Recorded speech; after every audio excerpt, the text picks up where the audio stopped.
నమస్తే, welcome to our channel. నేను మీ సౌజన్య. ఈరోజు మనతో పాటు Suchir India MD and CEO అనేటువంటి lion doctor Y Kiran Kumar గారు ఈరోజు మనతో పాటు ఉన్నారు. సో ఎన్నో విషయాలను ఆయన గురించి మనం తెలుసుకోబోతున్నాం. మరి ఆలస్యం చేయకుండా వారిని వెల్కమ్ చేసేసి ఎన్నో విషయాలు మనం తెలుసుకుందాం. నమస్తే అండి. సో కిరణ్ గారు, మీ దగ్గర లాట్ ఆఫ్ ఇన్ఫర్మేషన్ ఉంది. సో దానికంటే డీప్గా వెళ్ళేదానికంటే ముందు అసలు మీరు ఈ రియల్ ఎస్టేట్ రంగం ఏదైతే ఉందో ఇందులోకి ఎలా అడుగు పెట్టారు, ఈ సుచిర్ ఇండియా అనే కంపెనీని ఎలా స్టార్ట్ చేశారు, స్టార్ట్ చేయడానికి గల కారణం మీ లైఫ్లో ఎక్కడ పడింది? ఏదైనా స్టార్ట్ చేసామంటే బీజం విత్తనం పడింది అంటారు కదా, అది ఎక్కడ ఎవరిని చూసి కలిగింది? అంటే ఎవరిని చూసి కలగలేదు, బట్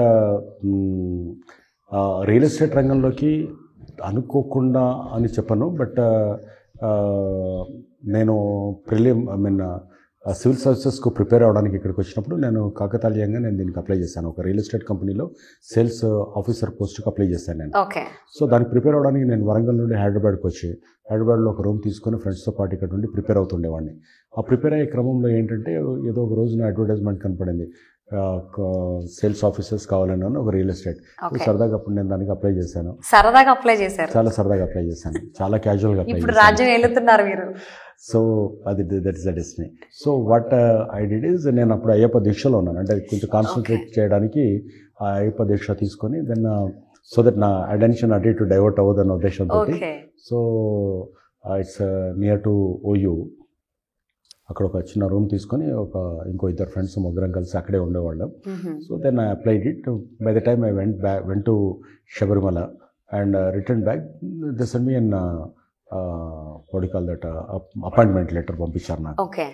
మీరు ఈ రోజున వచ్చి మీరు జాయిన్ అవ్వచ్చు, వీ హ్యావ్ స్క్రీన్డ్ ఇట్ అని. దెన్ ఇంటర్వ్యూ లేకుండా డైరెక్ట్ అపాయింట్మెంట్ ఏంటి అని ఫస్ట్ అనుకున్నాను నేను. అదే టైంకి ఏంటంటే నాకు ఎల్ఐసిలో డిఓ, ఇంకొక యూపీఎస్సీది ఇంకొకటి, అవన్నీ వచ్చి ఉన్నాయి. సో అవన్నీ అటెండ్ అవుతూ అవన్నీ దీనికంటే ముందు ఆ డేట్స్ ఉన్నాయండి, అవన్నీ చేశాను నేను. బట్ ఎక్కడో లోపల నాకున్నటువంటి ఏమంటారు దానికి, పర్సనాలిటీ క్లాష్ అంటారు కదా, అదొక్కడో జరుగుతూ వస్తుంది. ఏదో మిస్సింగ్ ఫీలింగ్. అంటే మనం ఇందులో జాయిన్ అవుతాం, ఇక్కడ నుండి ఎక్కడ దాకా వెళ్ళొచ్చు. అది ఆల్వేస్ యూనో దట్ హాంట్స్ మీ. ఆ రోజు నుంచి ఈ రోజు కూడా మనం మొదలుపెట్టినప్పుడు ఆ బ్లూ ప్రింట్లో ఎక్కడి నుండి ఎక్కడ దాకా వెళ్తుంది అంటే రోడ్ మ్యాప్ ఏంటి అనేది నేను ఎప్పుడు ఆలోచిస్తాను నేను అది. సో ఆ రోజు కూడా నాకు దానికి అర్థం దొరకలే వాటికి. Then I casually attended even real estate. Attend అయ్యి వచ్చినప్పుడు అపాయింట్మెంట్ ఇచ్చారు. వచ్చిన తర్వాత అక్కడ నుండి వస్తున్నప్పుడు ఆఫర్ లెటర్ తీసుకోమని చెప్పారు. ఆ రోజు వెళ్ళి నేను ఆఫర్ లెటర్ తీసుకొని వచ్చి సో డేట్ నాడు మీరు వచ్చి జాయిన్ అవ్వండి అని చెప్పారు. ఆ రోజున నేను జాయిన్ అవుతున్నప్పుడు నాకు రియల్ ఎస్టేట్ గురించి ఏమీ తెలియదు, హైదరాబాద్ కూడా నాకు పూర్తిగా తెలియదు. నేను ఎప్పుడన్నా వస్తే మలక్పేటలో ఉన్నటువంటి బాబాయ్ ఇంట్లో ఉండడం, బ్యాక్ టు మళ్ళీ వరంగల్ వెళ్ళి వరంగల్లో ఉండడం తప్ప నాకు పెద్దగా దాని గురించి హైదరాబాద్లో అంతా చుట్టూ సిటీ ఏం తెలియదు. వాళ్ళతోటి ఆ రోజున బైక్ మీద నన్ను ఎక్కించుకొని తిరిగితే అదే తెలుసు తప్ప నాకు ఇంకొత్త ప్రపంచం తెలియదు. బట్ అక్కడ నుండి నేను బ్యాక్ రావడము, ఆ రోజున వెళ్ళి నేను అపాయింట్మెంట్ డేట్ నాడు నేను నా ఆఫర్ లెటర్ తీసుకొని వెళ్ళి అపాయింట్మెంట్ డేట్ నాడు నేను అక్కడ జాయిన్ అవ్వడం. జాయిన్ అయిన రోజున కూడా నాకు ఐ డోంట్ నో, ఇప్పటికీ చాలా మిస్టేక్ అనిపించేది ఏంటంటే నేను 9:30కి రిపోర్ట్ చేశాను, 10:40కి నాకు ఫస్ట్ సేల్ ఇచ్చాను. నాకు ఒకటే అనిపించింది ఏంటంటే ఇందులో నేను ఉండాలనుకుంటున్నాను కదా, అంటే దీంట్లో ఏదో డెప్త్ అనిపించింది. సో ఆ 1 అవర్ కూర్చొని ఉన్నప్పుడు నాకు ఏమనిపించింది అంటే దీంట్లో lot of scope is there. ఇంకా India is a populated country, ఇక్కడ అన్ఆర్గనైజ్డ్ సెక్టర్ ఇది, దీంట్లో చాలా స్కోప్ ఉంది. ఇప్పటికీ ఇంకా హైదరాబాద్ అంటే నాకే తెలియదు, ఇంకెంతమంది తెలియదో ఉంది. సో ఇదే నాకు స్కోప్ కనపడింది, అంతకంటే ఎక్కువ ఆలోచించలేను నేను. సో 10:40కి మా బాబాయ్ది అండ్ 11:30, 11:45కు ఫ్రెండ్ వాళ్ళ బ్రదర్ది, వాళ్ళిద్దరిది నేను బిఫోర్ లంచ్ నేను 2 సేల్స్ క్లోజ్ చేశాను. సైట్ చూడలా, ఏం లేదు. సో అక్కడ నుండి ప్రస్థానం మొదలై ఆ మంత్లో ఒక 40 యూనిట్స్ నేను సేల్ చేసి, ఏజెంట్ అండి, సేల్స్ ఆఫీసర్గా నేను అందులో పనిచేస్తాను. అది కూడా నేను 4 సేల్ ఇస్తే నాకు 2000 రూపీస్ శాలరీ అని పెట్టారు ఆ అపాయింట్మెంట్ లెటర్లో. Still I preserve that is the first beautiful the letter. నా ఫస్ట్ జర్నీ, ఫస్ట్ స్టెప్ అది. అక్కడి నుంచి అలా మొదలైంది. 1 మంత్ తర్వాత నేను ఏదైతే ప్రోడక్ట్ అమ్మానో ఆ సైట్ని నేను అప్పుడు చూశాను. ఆల్ గుడ్ విల్ అండ్ దీంతో సేల్ చేసుకుంటూ వెళ్ళాను. అంటే బేసికలీ మా యాటిట్యూడ్ ఏంటంటే నా చుట్టూ ఉన్న మనుషుల మీద నాకు చాలా స్ట్రాంగ్ ఇది ఉంటుంది, బాండేజ్ అనుకోండి, పవర్ ఉంటుంది. నాకు ఇది నేను అడుగుతున్నాను, నువ్వు ఇస్తావా ఇవ్వవా అని అడుగుతాను నేను, అంతే. సో అది నాకు అక్కడ పనిచేస్తుంటుంది మా ఇనిషియల్ ఫుటింగ్స్ కోసము. సో అట్లా స్టార్ట్ చేశాను అది. ఆ రోజు నుండి నేను ఆ కంపెనీలో ఉన్నటువంటి ఆల్మోస్ట్ ఒక 4-5 years వరకు కూడా I was the topper. Designations మారినాయి, అంటే సేల్స్ ఆఫీసర్ నుంచి development officer to development manager మారింది. బట్ ఏ రోజు చూసినా కూడా నేను నా టాపర్లో ఆ పిన్ బోర్డ్లో ఉండేవి. అప్పుడు టాపర్ అన్నప్పుడు ఆ పిన్ బోర్డ్లో పేర్లు పెట్టేవాడు. ఆ వై కిరణ్ అని చూస్తే ఆ వై కిరణ్ అలాగే ఉండేది. అది I never allow them to place me as a second or ఇది థర్డ్. సో ఆ రకంగా that's how I started my journey. Then after that ఆ కంపెనీ నుండి ఏదో ఒక ఇష్యూస్ తోటి మా బాస్ ఇంకో కంపెనీ పెట్టడం, సుమిత్ర అనే కంపెనీ పెట్టడం. అందులో నేను మళ్ళీ again I started my carrier as a marketing manager. ఆ మార్కెటింగ్ మేనేజర్ నుంచి దాన్ని కంపెనీకి ఉన్నటువంటి వైస్ ప్రెసిడెంట్ దాకా నేను దాంట్లో వెళ్ళాను నేను. సో అక్కడ నుండి దెన్ వాళ్ళు విడిపోయి అదంతా అయిపోయినప్పుడు నాకు వేరే మార్గం లేక దెన్ స్విచర్ ఇండియాని స్టార్ట్ చేశాను. ఆ స్విచర్ ఇండియా అనే కంపెనీని నేను స్టార్ట్ చేసి ఇప్పుడు 17 years అవుతుంది. 16 క్రాస్ అయ్యి 17 టచ్ చేశాను. 17 years నుండి కూడా 1,97,000 1,97,000 మంది క్లయింట్స్ మాకున్నారు. So it's a trend. And you name the road, we have a project హైదరాబాద్లో ఉన్న వాటిలన్నింటిలో. ఆల్ ఆర్ లైక్, అంటే I don't want to call it as a స్పెషల్గా ఎందుకు చెప్పుకోవాల్సి వస్తుంది, రియల్ ఎస్టేట్ కాబట్టి. All are legal layouts, all are compliances field. Real estate కాకుండా బయట కార్పొరేట్ ప్రపంచం ఎలా అయితే నడుస్తుందో నా కంపెనీ అలా నడుస్తుంది. కాంప్లైన్సెస్ అంటే స్టాట్యూటరీ కాంప్లైన్సెస్ విషయాల్లో కానీ, ఎస్ఓపీస్ విషయాల్లో కానీ, కార్పొరేట్ గవర్నెన్స్ విషయంలో కానీ, టెక్నాలజీ విషయంలో కానీ, మీరు వేరే ఏదైనా టెక్నాలజీ కంపెనీని ఎలా అయితే చూస్తారో అలాంటి same standards, same SOPs you can see it in my company. There is a manual published and implemented according to that. System డ్రివెన్గా ఉంటుంది కంపెనీ అంతా కూడా. అలా స్విచర్ ఇండియాని స్టార్ట్ చేసాం. నార్మల్గా చాలా ప్లాట్ఫామ్స్లో నేను చెప్పాను, నేను సు అంటే గుడ్, అంటే ఇట్స్ శుభసూచకం. సు అనేది ఎనీథింగ్ ఈజ్ గుడ్. షిరా is a long lasting. India అంటే లాంగ్ లాస్టింగ్ ఇండియా అనేది. సో మాకేంటంటే 26 January 15th August మ్యాండేట్గా ఎక్కడున్నా కూడా ఆ ఫ్లాగ్ హోస్టింగ్ జరుగుతుంది. ప్రతి ఈవెంట్లో ఇండియన్ ఫ్లాగ్ మేము దాన్ని ప్రజెంట్ చేస్తాము. So that is how being an Indian, నేను I feel that made in India concept అనేది అది రావాలి ఎక్కడైనా కూడా. మనం కూడా అది తీసుకెళ్తే తప్ప మనకు రికగ్నిషన్ రాదు, మన కంట్రీకి రికగ్నిషన్ రాదు అనేది నేను ఎక్కువగా నమ్ముతుంటాను అది.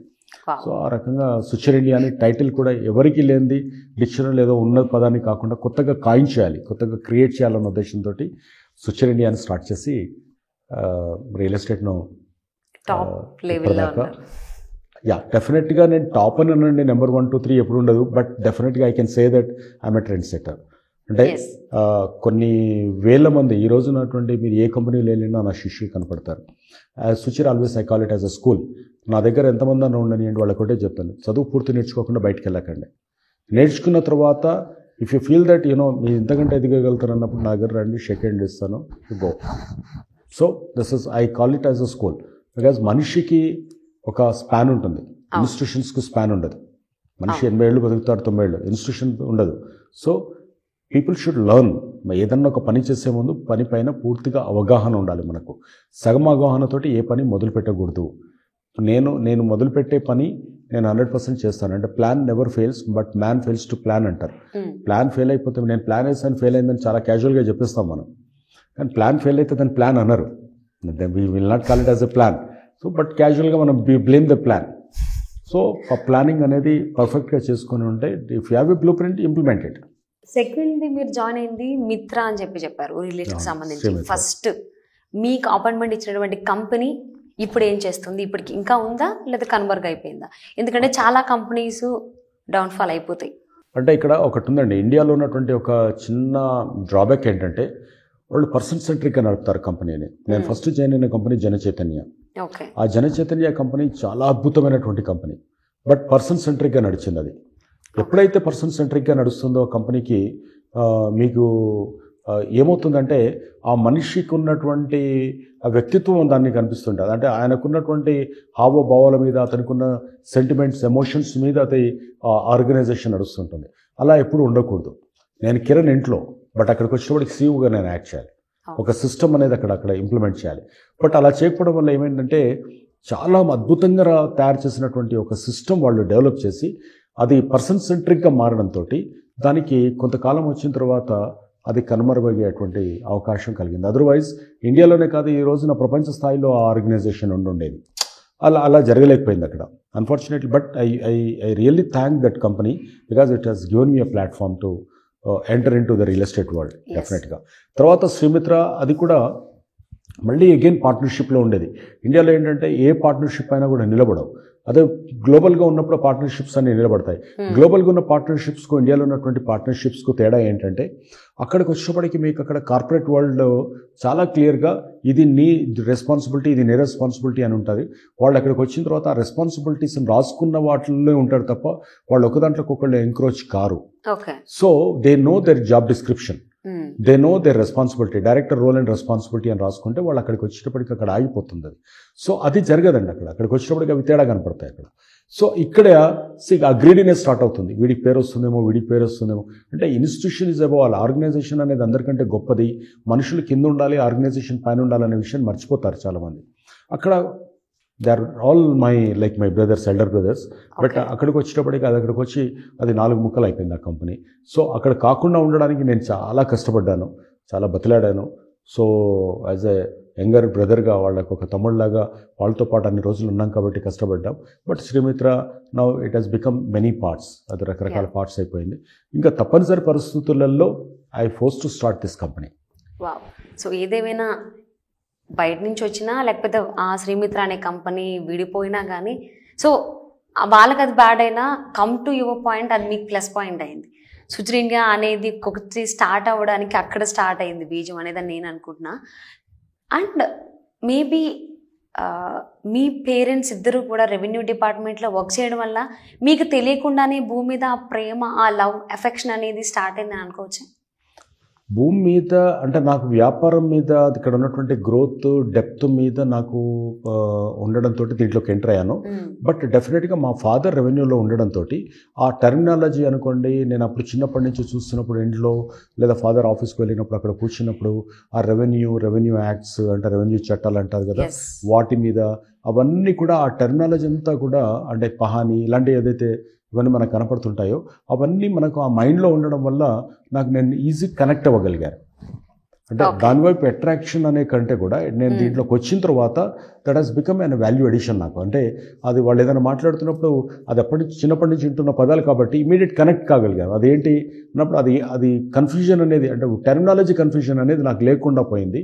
అండ్ నాకు చాలా ఇష్టం భూమి అంటే ఏ రకమైనదైనా కావచ్చు. అంటే నేను వ్యాపారంగానే చెప్పట్లేదు, అంటే anything what ever you wanted to do with. అంటే నేను ఒక రైతున్న ఇష్టపడతాను నేను.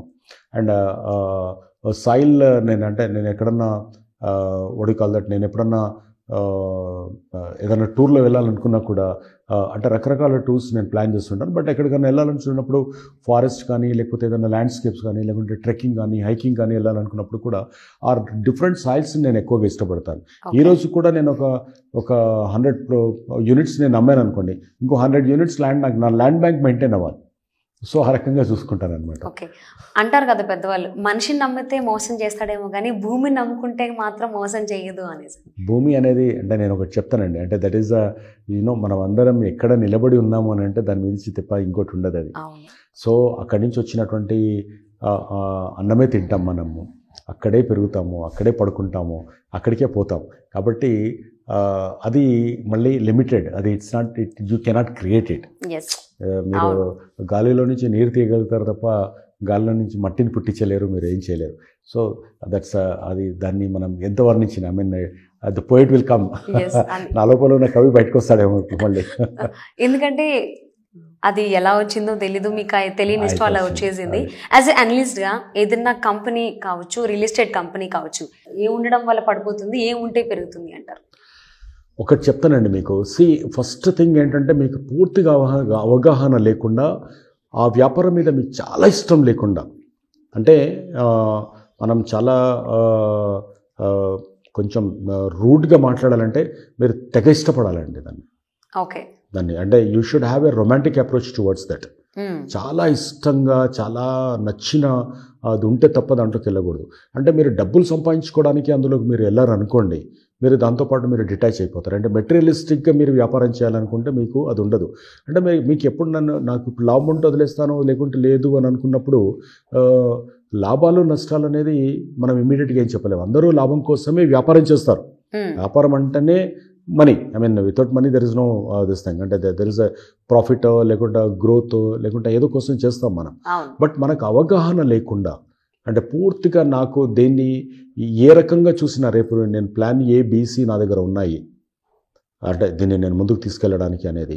తర్వాత ఏ స్టేజ్ నుంచి నేను ఏ స్టేజ్ దాకా వెళ్తాను, అంటే ఈ రోజున ఇక్కడి నుంచి బయలుదేరుతున్నాను, బట్ ఇక్కడ నుండి నేను కొంచెం దూరం వెళ్ళిన తర్వాత దీన్ని వదిలేసి ఇంకో వ్యాపారం వైపు వెళ్ళిపోతానా, లేదా దీన్ని ఎక్స్పాండ్ చేస్తానా అనేది కూడా మనకు పూర్తిగా ఉండాలి. అది మనకు ఒక ఐటీ ప్రొఫెషన్ సంబంధించింది ఉండొచ్చు, రియల్ ఎస్టేట్ అయి ఉండొచ్చు, ఫార్మా అయి ఉండొచ్చు, ఏ వ్యాపారంలో అయినా కూడా నాకు దీని మీద నాకు ఎంతవరకు కమెంట్ ఉంది, అంటే ఇంకొకటి నాలెడ్జ్ మీద నేను పెట్టుబడి పెడుతున్నానా, నా నాలెడ్జ్ మీద నా అవగాహన మీద నేను పెట్టుబడి పెడుతున్నానా.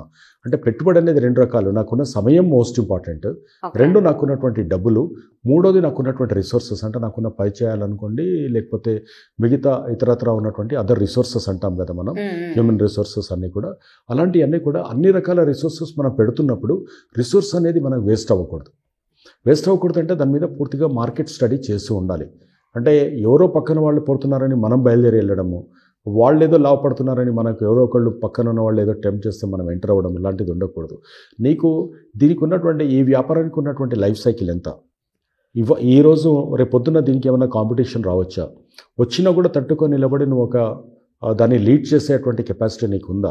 ఒకవేళ కొంతకాలం ఏదన్నా ఏ కారణం చేతనైనా కొంత దెబ్బతింటే దాన్ని మనం తట్టుకొని నిలబడి మళ్ళీ మనం నెక్స్ట్ లెవెల్కు పోవడానికి పనికొచ్చే విధంగా నేను దాన్ని తట్టుకొని నిలబడేటువంటి కెపాసిటీ ఉందా. ఎందుకంటే what ever you plan, some times మనకు అది సడన్గా కరోనా వచ్చింది, ఇలాంటి కొన్ని రావచ్చు. వీటన్నిటినీ కూడా స్వాట్ అనాలిసిస్ అంటారు, స్ట్రెంగ్త్స్, వీక్నెసెస్, ఆపర్చునిటీస్, థ్రెట్స్ అంటారు. వీటన్నిటినీ మన మైండ్లో పెట్టుకొని దాన్ని కులంకషంగా నీ పేపర్ మీద పెట్టుకొని నీకు నువ్వు ఆలోచించుకొని ఆ తర్వాత మార్కెట్ తోటి దాన్ని క్రాస్ వెరిఫికేషన్ చేసుకొని ఆ తర్వాత నీకున్న వేవ్ లెంత్ ఎంత. ప్రతి మనిషికి ఒక కెపాసిటీ ఉంటుందండి. నా కెపాసిటీని మించి నేను వెంటనే ప్లాన్ చేస్తే కాదు. ఒక స్టేజ్కి వెళ్ళిన తర్వాత మీరు ఎంతైనా ప్లాన్ చేయొచ్చు. నా కెపాసిటీ, నేను ఇక్కడ చిన్న రోడ్ వేయడానికి అనుకోండి, నేను ఏదో హైవే ఇస్తానని పోతే నేను I will not be able to do that. Ambition వేరు, మీకున్నటువంటి ఎగ్జిక్యూషన్ పవర్, మజిల్ పవర్ వేరు. ఒక స్టేజ్కి వచ్చిన తర్వాత నేను బిలీవ్ చేసి ఇంకా రిసోర్సెస్ నీ దగ్గరికి వస్తాయి హెల్ప్ చేయడానికి. సో అక్కడ ఇప్పుడున్నటువంటి స్టార్టప్స్ కానీ లేదా ఎగ్జిస్టింగ్ బిజినెసెస్ వాళ్ళకి కానీ నేనేం చెప్తానంటే, don't go by the hype, don't go by the peoples, సబ్కా సునో అప్నా కరో. మనకు ఉన్నటువంటి అందరిది వినాలి, దాన్ని రియలిస్టిక్గా దాన్ని పోస్ట్ మార్టం చేసి అనాలిసిస్ చేసి, బిజినెస్ అనాలిసిస్ చేసి, ఫైనాన్షియల్ కానీ ఇంకోటి కానీ టోటల్ ఓవరాల్గా బిజినెస్ అనాలిసిస్ చేసేసి దెన్ డిప్ టెస్ట్ చేసి, డిప్ టెస్ట్ అంటే ఒక శాంపుల్ టెస్ట్ చేసుకొని then you start it, you will never fail అయితే కూడా అక్కడే ఉండండి. మళ్ళీ డెఫినెట్లీ దానికి ఏమనిపించాలంటే ఇది నన్ను వదిలిపెట్టాడు ఇంకా అని అనుకునేలాగా అక్కడే ఉండి కష్టపడండి. వెంటనే సక్సెస్ రాదు. కొన్నిసార్లు నీకు నేర్పడానికి ఒక ప్రయత్నం వచ్చిందేమో, అది నీ ఫెయిల్యూర్ అనేది నీకు ఇంకొక సక్సెస్ కోసం నీకు నేర్పుతుంటుంది. అది దట్స్ వాట్ ఐ ఫీల్. ఒక టెస్ట్ అని చెప్పారు కదా, డిప్ టెస్ట్, అది ఎలా చేసుకోవాలి? డిప్ టెస్ట్ అనేది ఇప్పుడు ఏదన్నా కానివ్వండి. ఫర్ ఎగ్జాంపుల్ ఒక చిన్న ఒక మీడియా ఏదో పెడుతున్నాము, లేకపోతే ఇంకొక ఫోటోగ్రాఫర్ ఇంకేదో చేయాలనుకుంటున్నాడు. అది మనం డిప్ టెస్ట్ ఎలా చేస్తామంటే, మనకు ఉన్నటువంటి దాన్ని శాంపుల్గా మనం కొంతమంది మీద దాన్ని ప్రయోగం చేయడం, కొంతమంది దగ్గరికి వెళ్ళి అది ప్రోడక్ట్ ఉన్నట్టుగానే ఫీల్ అయిపోయి వాళ్ళ దగ్గరికి పోయి మనం అప్రోచ్ అవ్వడం. అంటే ఫర్ ఎగ్జాంపుల్ నేను ఒక చిన్న ఏదో ఒక డ్రై ఫ్రూట్స్ ఏదో తయారు చేస్తున్నాను, వెళ్ళినప్పుడు అరే ఇది ఇంతకుముందు ఉంది కదా అని ఒక క్వశ్చన్ వేస్తారు ఒకళ్ళు. దీని కాస్ట్ ఏంటి అని అంటారు. ఇది మనం డైరెక్ట్గా పోయి మనం కిరాణా షాప్లో కూడా కొంటే సరిపోతుంది కదా అని అంటాడు. అన్నప్పుడు అలా కాదు, దీనికి కొంత కోటింగ్ ఉంది, దీనివల్ల ఇలా ఉంటుంది, ఈ రెండు కాంబినేషన్ తినడం వల్ల లాభం ఉంటుంది. ఓన్లీ జీడిపప్పు కాదు, లేకుంటే ఇంకొకటి కాదు, దీంట్లో ఉన్నటువంటి వైటమిన్స్ ఇవి, దీంట్లో ఉన్నటువంటి ప్రోటీన్స్ ఇవి, ఈ రెండు కంబైన్ అయ్యి బాడీకి వెళ్ళినప్పుడు మాత్రమే ఇలా ఉంటుందని చెప్పగలిగే స్టోరీ బోర్డ్ మీ దగ్గర ఉండాలి. అంటే ఆ మీనింగ్గా ఉన్నటువంటి ఆ యూఎస్పీస్ని తయారు చేసుకొని మనం కొంతమందిని శాంపుల్ క్లయింట్స్ను, అంటే మీరు ప్రోడక్ట్ బయటకు వచ్చిన తర్వాత అప్పుడు కాదు అంటే మళ్ళీ మొదటికి వస్తుంది. దానికంటే ముందు ప్రోటోటైప్ అంటాం దాన్ని, మన బిజినెస్ లాంగ్వేజ్లో ప్రోటోటైప్ అంటాం. అది ఉన్నట్టుగా ఒకటి తయారు చేసుకొని దాన్ని తీసుకెళ్ళి ఇలా చూపించి ఇలా తయారు చేద్దాం అనుకుంటున్నాను, ఎలా ఉంది అన్నప్పుడు క్యాజువల్గా మామూలుగా మనకున్న వెల్విషర్స్ ఏం చెప్తారు, బాగానే ఉంది, గో హెడ్ అంటారు. అలా కాదు, రియల్ ప్రోడక్ట్ను, వెల్విషర్స్ను, అమ్మా నాన్నను లేకుంటే ఉన్నటువంటి రిలేటివ్స్ను అడగకూడదు. We should go and ask the real. దాన్ని ఎవరైతే రెగ్యులర్గా వాడుతున్నారో వాళ్ళ దగ్గరికి వెళ్ళి, మీరు ఈ ప్రోడక్ట్ వాడుతున్నారు కదా, నేను రేపు ఇలాంటి తయారు చేసి ఇంతకంటే బెటర్గా, ఇంతకంటే తక్కువ కాస్ట్ ఇస్తే మీరు తీసుకుంటారా? తీసుకుంటామండి, అంటే నేను తీసుకొని రావచ్చా మీ దగ్గరికి అంటే, అలాంటి కాన్ఫిడెన్స్ మీరు గెయిన్ చేయాలి. గెయిన్ చేయడం వల్ల మీ లోపల ఆటోమేటిక్గా కరెక్షన్స్ మీకు ఫీడ్బ్యాక్ వస్తుంది. ఓకే. ఆ డిప్ టెస్ట్ ఆర్ ఆ శాంపుల్ టెస్ట్ వల్ల మీరు ఇంకా ఏం చేయాలనేటువంటి దాంతో మనం ఇంట్యూషన్ తోటి వెళ్తామండి. మనం ఏదన్నా చూస్తాం, ఇది చాలా బాగుంది అనుకుంటాం, చాలా అద్భుతమైన మన దగ్గర ఉన్నటువంటి రిసోర్సెస్ అన్నీ ఖర్చు పెడతాం, 6 నెలలు మార్కెట్లో ఉంటాం, ఫెయిల్ అయిపోతాం, ఏవో మార్కెట్ సరిగ్గా కోఆపరేట్ చేయలేదంటాం, ఏదో 100 కారణాలు చెప్పేస్తాం. ఆ కారణాల కంటే ముందు ఏమంటానంటే నేను, first why don't you do that అంటే, ఇప్పుడు మనం ఏదన్నా ఒకటి చేస్తున్నప్పుడు కూడా, వ్యాక్సిన్ తయారు చేస్తున్నప్పుడు కూడా ముందు కొంత ప్రయోగాలు జరుగుతాయి కదా.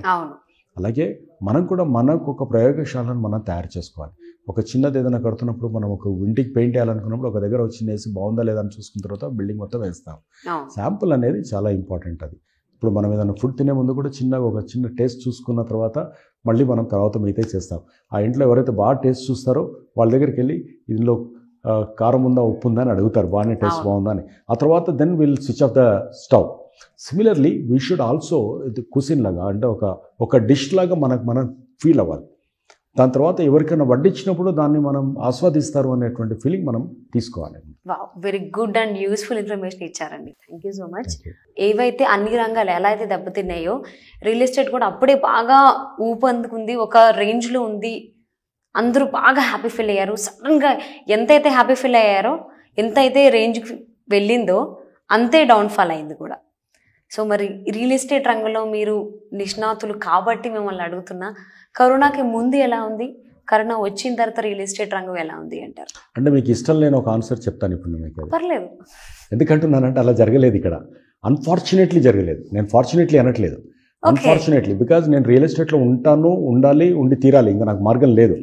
కాబట్టి నేనేమంటున్నానంటే, రియల్ ఎస్టేట్ వచ్చినప్పుడు రియల్ ఎస్టేట్ మొత్తం పడిపోయింది అనుకునే టైంలో 2.5 years బ్యాక్ మనకు ఉన్నటువంటి హైదరాబాద్లో ఉన్నటువంటి బి క్లాస్ సెంటర్స్లో, నేను గచ్చిబౌలి గురించి మాట్లాడలా, అక్కడ ఉన్నటువంటి 20,000-30,000 రూపీస్ ఉంది, వాళ్ళ 60 రూపీస్కి వెళ్ళింది.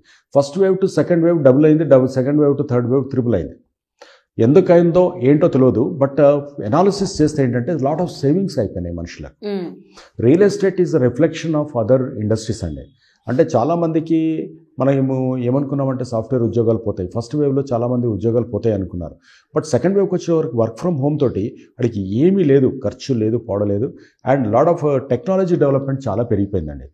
అంటే వర్క్ ఫ్రమ్ హోమ్ తోటి కంపెనీస్ కూడా లాభం కలిగాయి. ఎందుకంటే వాళ్ళకి ఎంటర్టైన్మెంట్, తర్వాత ఇన్ఫ్రాస్ట్రక్చర్ ఎక్స్పెండిచర్ అంతా తగ్గిపోయింది. సో తగ్గిపోవడంతో అందరూ వర్క్ ఫ్రమ్ హోమ్లో కూడా సేమ్ రిజల్ట్స్ వస్తున్నాయి. అంటే ఈ కంపెనీ వర్క్ ఫ్రమ్ హోమ్ వల్ల ఇక్కడ ఈ రకమైనటువంటి సర్వీసెస్లో గ్యాప్ వచ్చిందని మనకేం కనపడట్లా. అంటే ఏదైనా సర్వర్ డౌన్ అయిపోయింది, దీనిలో ఉంది, ఎందుకంటే వర్క్ ఫ్రమ్ హోమ్ చేస్తున్నారు అనేది ఇప్పటిదాకా మనం ఎక్కడ ఇది ఫేస్ చేయలేదు. మన మొబైల్లో కానీ ఇదంతా కూడా బ్యాక్ అండ్ సపోర్ట్ ఎక్కడి నుంచో ఉంది కదా. సో దీంట్లో ఏమైందంటే చాలా సేవింగ్స్. అంటే థియేటర్స్ లేవు, బట్టల షాపులు కొత్త కొనే బట్టలు ఏం లేవు, ఏ పండుగలో కొత్త బట్టలు ఏం కొనట్లేదు ఎవరు కూడా. పిల్లలు అది ఇది కావాలని ఏం అడగట్లేదు, కొత్త బైక్ కొత్త కార్లు కొనుక్కుంటే తిప్పుకోవడానికి లేదు కాబట్టి అలాగే ఉంది. అంటే lot of savings even middle క్లాస్లో, అప్పర్ మిడిల్ క్లాస్లో తెలియకుండా లాట్ ఆఫ్ మనీ అక్యూములేట్ అయిపోయింది. వీకెండ్స్ అంటే బయటకి పార్టీస్కి వెళ్ళేవాళ్ళు. అసలు ఏ రకమైనటువంటి ఎంజాయ్మెంట్ అనేది లేదు, ఏం లేదు. అంటే హెయిర్ కట్కి వెళ్తే ఏముందిలే బయట ఎవరికైనా చూపించుకోవాలా, హెయిర్ కట్ ఉండిపోతుందిలే అని అలాగా గడ్డాలు జుట్లు పెంచుకున్న వాళ్ళు కూడా ఉన్నారు, కొత్తగా ఇంట్లో వాళ్ళ వైఫ్ చేసి చేయించుకునే వాళ్ళు కూడా ఉన్నారు. ఎగ్జాక్ట్లీ. సో ఇలా జరిగిందనమాట. సో ఆ రకంగా చాలా అమౌంట్ అక్యూములేట్ అయిపోయింది. అండ్ సడన్గా లాస్ట్ 1 yearలో మీకు ఎవరన్నా మీరు ఐటీ దాంట్లో కూడా తెలిస్తే 8 lakhs 9 lakhs per annum తీసుకునే వాళ్ళు ఇవాళ 18 lakhs per annum తీసుకుంటున్నారు. అంటే సడన్గా ఈ స్పర్ట్ అంటే ఒక విస్ఫోటం అనేలాగా మనకు ఐటీ ఇండస్ట్రీలో జరిగిందండి. అంటే నార్మల్ పెద్ద నాలెడ్జ్ లేని వాళ్ళకి కూడా 12 lakhs 15 lakhs 18 lakhs రేంజ్లోకి వెళ్ళిపోయినారు అందరూ ఐటీలో. సో ఈ రకంగా ఏమైందంటే మార్కెట్లోకి ఆ వెల్త్ వచ్చేసింది సడన్గా. కొన్ని సెక్టర్స్ దెబ్బతిన్నాయి. హాస్పిటాలిటీ అంటే ఆదిత్య రంగం దెబ్బతింది, ఇంకా కొన్ని సెక్టర్స్ కొంత దెబ్బతిన్నాయి. కానీ చిన్న పాన్ షాప్స్ అవి ఇవి ఇలాంటివన్నీ కూడా కొన్ని దెబ్బతిన్నాయి. కానీ మిగతా అన్నీ కూడా చాలా దీంతో రియల్ ఎస్టేట్ హైదరాబాద్ వర్క్ అయితే కనుక చాలా పెరిగిపోయింది. అందుకనే మా స్టేట్ గవర్నమెంట్ కూడా 2 సార్లు ఇప్పటికీ రేట్ ఎన్హాన్స్ చేసేసింది. అంటే బాగున్నప్పుడు నార్మల్గా ఏం చేస్తారు, దాని మీద వేస్తారు కదా, వడ్డిస్తారు కదా, ఆ రకంగా ఇప్పుడు 2 సార్లు రేట్స్ ఎన్హాన్స్ చేస్తుంది. 7 ఏళ్ళు చేయలేదు, బట్ లాస్ట్ 6 monthsలో second time they are going to increase the registration charges now. So దాన్ని బట్టి తెలుస్తుంది, అంటే దాదాపు 30,000-40,000 crores రిజిస్ట్రేషన్ రెవెన్యూ ఎక్స్పెక్ట్ చేయొచ్చు ఇంకా ఫ్యూచర్లో అనేటువంటి స్టేజ్కి వెళ్ళింది. అంటే 4,000-5,000 ఎక్కడ, 30,000-40,000 crores ఎక్కడండి. అంటే దాన్ని బట్టి తెలుస్తుంది రియల్ ఎస్టేట్ ఎలా పెరుగుతూ పోతుంది. 5,000-6,000 రూపీస్ ఉన్నటువంటి స్క్వేర్ ఫీట్ ఉన్న ఏరియాలో ఇవాళ 6,000 రూపీస్ అవుతుంది. 6,000 రూపీస్ ఉన్నటువంటి గచ్చిబౌలిలో ఇవాళ 8,000-9,000 రూపీస్ పర్ స్క్వేర్ ఫీట్ అయిపోయింది. సో ఈ రకంగా అంటే ఇది మిడిల్ క్లాస్ ఎప్పుడు మనం రియల్ ఎస్టేట్లో కాపాడుకోవాలంటే, అంటే నేను ఏం సజెస్ట్ చేస్తానంటే, middle class is the most important thing. 30,000-40,000 rupees శాలరీలు ఎవరైతే ఉంటారో వాళ్ళు ఉన్నంత కాలమే సొసైటీ బాగుంటుంది. వాళ్ళ లోపల స్ట్రెస్ లేనంత మట్టికే మనం బాగుంటాం, ఎవరైనా బాగుంటారు, ఏ కంపెనీ అయినా బాగుంటుంది. ఎందుకంటే స్టమక్ అంటే మన కాళ్ళ నుంచి మెడ దాకా ఉన్నటువంటి ఆ పార్ట్ ఏదైతే ఉందో దట్ ఈస్ ఎనీ ఇన్స్టిట్యూషన్లో ఇది ఒక మేజర్ ఇంపార్టెంట్ పార్ట్. ఇది ఏ ఆర్గనైజేషన్లో తీసుకున్న మేజర్ పీపుల్ వీళ్ళే ఉంటారు.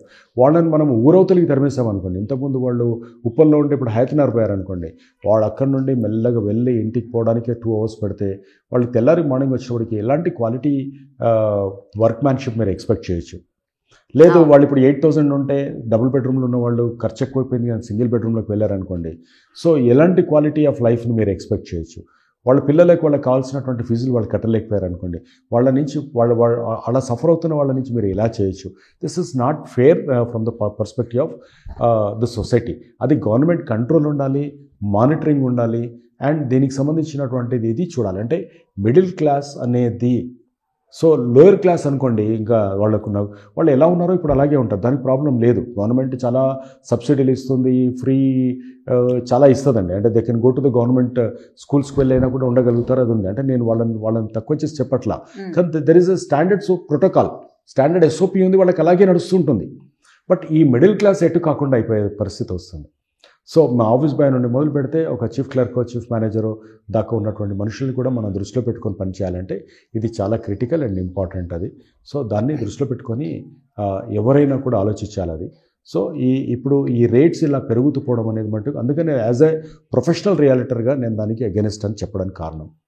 అండ్ కిరణ్ గారు, ఎప్పుడైనా కానీ ఒక భూమి కొంటున్నాము అని అంటే ఒక చెప్పే మాట ఏంటంటే, రెగ్యులర్గా ఎవరైనా చెప్పే మాటే, సో ఇప్పుడు ఇంత ఉంటే కనుక ఒక 10 yearsకో అట్లీస్ట్ ఒక 5 yearsకో ఖచ్చితంగా భూమి రేటు పెరుగుతుంది అని అంటారు. భూమి సైజ్ అయితే పెరగదు కానీ రేటు మాత్రం పెరుగుతుంది. డబల్ అవుతుంది అంటారు, 3 అవుతుంది అంటారు. సో భూమి అంతే ఉంటున్నా కానీ ఆ రేట్ ఏదైతే ఉందో దానికి పెరగడం గల కారణాలు ఏంటి అంటారు? ఎందుకు పెరుగుతుందని చెప్పేసి అని కొంతమంది, అంటే మీరు చెప్తున్నారని కాదు, జనరల్గా మేము వింటూ ఉంటాం కదా. సో సార్ ఇప్పుడు తీసుకోండి సార్, ఇప్పుడు 5,000 ఉంది, ఇంకొక 6 monthsలో ఇంకొక 2,000 పెరుగుతుంది గజం అని చెప్పి చాలా మంది అమ్ముతారు. ఆ నమ్మకం మీద కొనుక్కునే వాళ్ళు కూడా ఉంటారు. ఆ మాట చెప్పడానికి గల కారణం ఏంటి? రేట్ అంతే ఉండకుండా ఎందుకు పెరుగుతుంది, భూమి ఎందుకు పెరగట్లేదు? కరెక్ట్, భూమి ఎట్లా పెరగదండి. బట్ చాలా మందికి అలా చెప్పేవాళ్ళకి కూడా దాని ఆన్సర్ తెలియదు చాలామందికి. But it's a very good question. There are 2 types of reasons for the increase of the rate. ఒకటి ఇన్ఫ్లేషన్ అండి. అంటే మనకు ఇప్పుడున్నటువంటి 100 రూపాయలు ఒక 10 years తర్వాత అది 15 రూపాయలు 20 రూపాయలు అవుతుంది because of the inflation. Okay, అంటే బై డిఫాల్ట్ ఇప్పుడున్నటువంటి మనం 100 రూపాయలు పెడితే వచ్చేటువంటి 1 లీటర్ పెట్రోల్ ఒక 10 ఏళ్ల తర్వాత అది 200 రూపాయలు అవుతుంది. కాబట్టి అంటే దాని మీనింగ్ ఏంటంటే ఇవాళ ఉన్న ఇటుక ట్యాక్స్ తర్వాత ఇవన్నీ కూడా కాంప్లైన్సెస్ ఏవైతే ఉంటాయో అవన్నీ కూడా ఇంక్రీజ్ అవుతాయి. కాబట్టి అదన్నీ ఇన్ఫ్లేషన్ అంటాం మనం. ఆ ఇన్ఫ్లేషన్ అది అంటే అప్పుడైనా లీటర్ పెట్రోల్ అంటే అదే క్వాంటిటీ, ఒక బాటిల్లో పట్టుకొస్తే 1 లీటర్ అప్పుడైనా ఉంటుంది, అప్పుడైనా అంతే క్వాంటిటీ ఉంటుంది. బట్ దానికి ఉన్నటువంటి రంగు, రుచి, వాసన, దానికి ఉన్నటువంటి ఎనర్జీ లెవెల్ ఇవేం తగ్గట్లేదు. బట్ కాస్ట్ డిఫరెన్స్ ఎందుకు వస్తుందనంటే మనకు over a period of time దానికి ఉన్నటువంటి ప్రొడక్షన్ వాల్యూస్ కానీ ఇంకోటి దాని మీద ట్యాక్సేషన్స్ కానీ మ్యాన్ పవర్ కాస్ట్లు కానీ పెరగడం వల్ల ఇవన్నీ కాస్ట్లు పెరుగుతున్నాయి. స్టీల్ ఉంది ఫర్ ఎగ్జాంపుల్ 22,000 ఉండి ఇవాళ 67,000 అయింది. ఇలా సిమెంట్ ఉంది 130 రూపీస్ ఉండే ఇవాళ దాదాపు 340-350 రూపీస్ అయింది అది. సో ఇలా ప్రతిదీ పెరుగుతుంది. ఇది ఇన్ఫ్లేషన్ తోటి బై డిఫాల్ట్ పెరిగేది ఒకటవుతుంది. రెండోది ఏమవుతుందంటే every year for example if you look at 2000లో కనుక ఆలోచిస్తే మన కుప్పల్ వరకు పాపులేషన్ ఉండేది. 2010కు మన కుప్పల్ నుంచి కొంచెం ముందుకు పోయిన తర్వాత నారపల్లి వరకు వచ్చింది, లేదా మనకు రాజేంద్ర నగర్ వరకు వచ్చింది. ఇప్పుడు శంషాబాద్ దాటి మనకి ఇంకో కొంచెం ముందుకు వెళ్ళిపోయింది అది. అంటే every year 1.5 to 2 kilometer radius మనకు పెరుగుతూ పోతుంటుందండి. అంటే కొత్త పాపులేషన్ మనకు 7 to 8 lakhs పాపులేషన్ మనకు ఈ మధ్య కాలంలో మనకు పెరగడం మొదలైంది. అంతకుముందు 2 to 3 lakhs పెరిగేదండి. 1 crore ఉంది, ఇప్పుడు మనం 130లో ఉన్నాం. ప్రాబబ్లీ నెక్స్ట్ ఒక 5 yearsలో అనుకుంటే కనుక ఇంకో కొంత పెరిగే ఛాన్సెస్ ఉంటుంది. ఈ పెరగడం వల్ల ఏమవుతుందంటే హైదరాబాద్కి వచ్చేటువంటి మైగ్రేటెడ్ పీపుల్ వల్ల కానీ, కొత్తగా వస్తున్నటువంటి కాలనీల వల్ల కానీ, ఈ నేను ఇప్పుడు చెప్పినటువంటి ఈ ఎన్హాన్స్మెంట్ ఆఫ్ రిజిస్ట్రేషన్ ఛార్జెస్ ఇంకోటి వల్ల కానివ్వండి, ఇవేమవుతుందంటే ఎవరు పెంచాల్సిన పని లేకుండా న్యాచురల్ గ్రోత్ అనేది మనకు ఎవ్రీ ఇయర్ 15 to 18% అనేది న్యాచురల్ గ్రోత్ అనేది దీని మీదైనా ఉంటుందండి. ఇప్పుడు బ్యారెల్ రేట్లు ఎందుకు పెరుగుతుంటాయి, గోల్డ్ రేట్లు ఎందుకు పెరుగుతుంటాయి అంటే ఇష్టం ఉన్నట్టు వాళ్ళు పెంచుకోవడానికి ఉండదు. There is a international monitoring system ఉంది. రియల్ ఎస్టేట్లో లేకపోయినా there are some factors which influences like material cost కానీ, లేబర్ కాస్ట్ కానివ్వండి, లేకపోతే అక్కడ గవర్నమెంట్ స్టాట్యూటరీ కాంప్లైన్సెస్ తోటి పడేటువంటి ఇండైరెక్ట్ ఇంపాక్ట్ అనుకోండి, లేకుంటే బ్లాక్ నుంచి వైట్కి కన్వర్ట్ అయ్యేది కూడా పెరిగిపోయింది కాబట్టి దానివల్ల ఉన్నటువంటి కాస్ట్ దీనివల్ల కానివ్వండి, అండ్ ఎక్కువ పాపులేషన్ ఇక్కడికి రావడం వల్ల ఇక్కడున్న వాళ్ళు తీసుకెళ్ళి మళ్ళీ అక్కడ కొన్నప్పుడు వాళ్ళకి ఆ కొంటున్నప్పుడు ఏం చేస్తున్నారు, మళ్ళీ అక్కడ వాళ్ళు ఆ ల్యాండ్ కాస్ట్తో పాటు మళ్ళీ రిజిస్ట్రేషన్ అమౌంట్ కూడా పెట్టుకోవాల్సి వస్తుంది. సో అలా దానికి అక్యుములేట్ అవుతుంటుంది దానికి. సో ఈ రకంగా ఎవ్రీ ఇయర్ ఇవాళ మనకు 40th కిలోమీటర్ మీద ఉంటే నెక్స్ట్ ఇయర్ 41 అవుతుంది, తర్వాత 42, అంటే every 100 acres is 1 kilometer equal అండి. ఓకే. సో ఈ రకంగా ఏమవుతుంది, మెల్లమెల్లగా అది ఎక్స్పాండ్ అవుతున్నప్పుడు ఇక్కడ ఉన్నటువంటి రేటు ఒక 1 year తర్వాత అక్కడికి వెళ్తుంది, అక్కడున్న రేటు దాని పక్కకు వెళ్తుంది. అలాగే 20,000 rupees వరకు ఉన్నప్పుడు 25,000 ఉన్నంత వరకు 20,000 దాకా ఉన్నదాకా ఎవరు ఏం కట్టుకోరండి. 25-30 వచ్చిన తర్వాత విల్లాస్ కట్టుకుంటారు. 40-50 దాటిన తర్వాత విల్లాస్ కట్టుకోవడానికి అది సూట్ కాదు కాబట్టి, అంటే కాస్ట్లీ ఎక్కువైపోతుంది కాబట్టి అక్కడ అపార్ట్మెంట్స్ వస్తాయి. అపార్ట్మెంట్స్ ఉన్న ప్లేస్లో విల్లా కట్టుకొని ఉండలేము, ఎందుకంటే ఆ ప్లేస్లో 4 కట్టుకుంటే దాదాపు ఒక 6 అపార్ట్మెంట్స్ కట్టినా కూడా దాదాపు 3 crores వస్తాయి కదా. ఆ 3 crores వర్త్ ఆఫ్ ఒక హౌస్ కడితే అక్కడ అమ్ముడుపోదు. సో ల్యాండ్ ఎప్పుడైతే పెరుగుతుంటుందో కమోడిటీ తగ్గినప్పుడు మనకు దీనికి ఉంటుంది. పాత రోజులలో చూస్తే మనకు కుప్పలు పెట్టి అమ్మేవాళ్ళు, తర్వాత జోకి అమ్మేస్తున్నారు, ఆ తర్వాత కౌంట్ చేసి ఇస్తున్నారు ఇప్పుడు. సో అంటే అది వాల్యూమ్కు అదే క్వాంటిటీని మనకు దాన్ని ఎట్లయితే చేస్తున్నారో ఇక్కడ కూడా that is one of the reason for increase of the investment. కాకపోతే ఈ రియల్ ఎస్టేట్లో వచ్చినటువంటి స్పెక్యులేటర్స్ ఏదైతే ఉంటారో, అంటే అన్ని వ్యాపారాలు చేసేవాళ్ళు ఇక్కడికి వచ్చి మార్నింగ్ ఒక రేటు, ఆఫ్టర్నూన్ ఒక రేటు, ఈవినింగ్ ఒక rate, this is bullshit. This is very very ridiculous and very dangerous to the real estate and society. దీని మీద కంట్రోల్ మెకానిజం అనేది రావాలి. ఓకే. సో ల్యాండ్ వాల్యూ అంటే ప్రైస్ ఏదైతే ఉందో అది పెరగడానికి రీజన్స్ చెప్పారు. కొన్ని చోట్ల ఏంటంటే రేట్ అనుకున్న దానికంటే సమ్టైమ్స్ తగ్గిపోతుంది. దానికి రీజన్స్ ఏమై ఉండొచ్చు అంటారు? నాకు తెలిసి ఇప్పటిదాకా లేదండి, ఉండదు కూడా. అంటే ఇప్పటిదాకా ఎప్పుడు ఎక్కడ జరగదు. ఎందుకంటే వాళ్ళకి ఏదైనా డెస్పరేట్గా ఉండి మార్కెట్ స్లంప్లో ఉన్నప్పుడు, అంటే ఫర్ ఎగ్జాంపుల్ ఒక 2 months కరోనా ఉంది, మన మనుషులు ఎవరిని కలవలేకపోతున్నాం, మీకు ఏదో ఒక మెడికల్ ఎమర్జెన్సీ లాగా ఏదో ఒక ట్యాక్సేషన్ తోటో ఇంకోటో లేకపోతే ఏదైనా బ్యాంక్లో ఎన్పిఏ నాన్ పర్ఫార్మింగ్ అసెట్స్ కింద డిక్లేర్ అయ్యి ఉన్నప్పుడు ఇంకా వేరే వాడు ఎవడు లేకపోతే అప్పుడు ఏదన్నా మనం డెస్పరేట్ సేల్ అంటాం దాన్ని. అంటే ఎటు దిక్కుతోచని స్థితిలో ఉన్నటువంటి అమ్ముకునేటి 1-2 ఏదైనా జరుగుతాయి, కానీ తగ్గడం అనేది మట్టుకు ఇండియాలో ఇక్కడ దాకా ఉండదు. అంటే ఎస్పెషల్లీ మన హైదరాబాద్లోనైతే లేదు. ఆంధ్రాలో కొన్ని పరిస్థితుల వల్ల అక్కడ కొంత తగ్గింది, అంటే హైప్ క్రియేట్ అయినప్పుడు. కానీ ఇక్కడ మట్టుకు ఇప్పటిదాకా అక్కడ ఆగుతుంది, అంటే ట్రాన్సాక్షన్స్ జరగవు, కొనేవాళ్ళు ఉండరు, అమ్మేవాళ్ళు ఉండరు. అంటే నేను ఒక 2 కోట్లకి ఎకరం ఉన్నానంటే అది అక్కడే ఆగుతుందండి, అది కొనేవాళ్ళు ఉండరు. సో అక్కడ స్టేబుల్గా అక్కడే ఉంటుంది తప్ప తగ్గదు, పెరగకపోవచ్చు, అక్కడ అలాగా స్టేబుల్ అయి ఉంటుంది. సో మరి మీ సుచిర్ ఇండియా కంపెనీ స్టార్ట్ చేసినప్పుడు ఎంతమంది ఎంప్లాయీస్తో స్టార్ట్ చేశారు? యాజ్ ఆఫ్ నౌ ఎంతమంది ఎంప్లాయీస్ ఉన్నారు?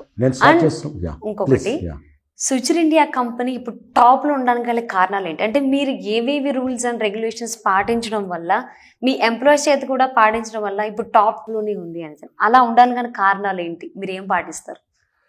నేను ఫస్ట్ థింగ్ ఏంటంటే నేను టాప్లో ఉన్నానా ఏదో అనేది నేను అనుకోవట్లేదు అండి, నెంబర్ గేమ్లోకి నేను వెళ్ళట్లేదు. We are recognised company in the society. అంటే ఏ పల్లెటూరుకు పోయినా సుచిర్ ఇండియా అంటే గుర్తుపడతారు. It's a household name అనేది అయితే చేశారు. సో వాల్యూమ్ వైజ్గా నాకంటే కొన్ని 100,000 మంది పైన ఉండొచ్చేమో. నేను I never run after volume అండి, అంటే మనం 1000 కోట్లు 2,000 3,000 కోట్లు అనేది లేదు. This is 2,000 crores company today. But నేను ఎప్పుడు నెంబర్ గేమ్లోకి నేను వెళ్ళాను. నేను చేసే ప్రతి ప్రాజెక్ట్ యూనిక్గా ఉంటుందా లేదా, అంటే ఆ యూనిక్నెస్ తోటి నేను ఐడెంటిఫై చేసుకుంటాను. నాకు కావాల్సింది నెంబర్స్ కాదు, నెంబర్స్ తోటి చేస్తే మనకు రావాల్సినటువంటి జాబ్ సాటిస్ఫాక్షన్ ఉండదు. ప్రతి ప్రాజెక్ట్లో ఏ కాన్సెప్ట్ ఉంది అంటే ప్రతి ప్రాజెక్ట్ నాకు థీమ్ బేస్డ్ కాన్సెప్ట్ బేస్డ్ ప్రాజెక్ట్సే ఉంటాయి. ప్రతి ప్రాజెక్ట్ కాన్సెప్ట్ థీమ్ బేస్డ్ లేకుండా రొటీన్గా ఏదో ఒక పేరు పెట్టాలి కాబట్టి పేరు పెట్టాము అడిగి అలా ఉండదు. నేను పేరు పెడుతున్నానంటే దానికి ఒక మీనింగ్ ఉంటుంది. దాన్ని అది ఇంప్లిమెంటేషన్లో దానికి ఉన్నటువంటి రైట్ ఫ్రమ్ యువర్ ప్రోడక్ట్ కొలెటరల్స్ అంటే బ్రోచర్ దగ్గర నుండి ప్రతి దాంట్లో కనపడాలి.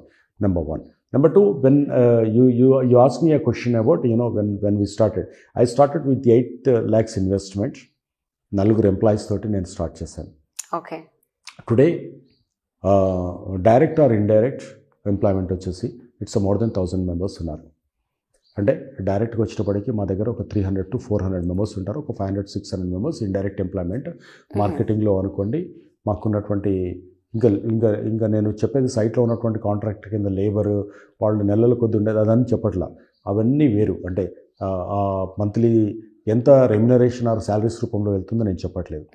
బట్ ఎవరినైనా కూడా మేమంటే మా కంపెనీలో ఉన్నటువంటి ఒక traditional word what we call is Suchir నమస్కార్ అని అంటాం మేము.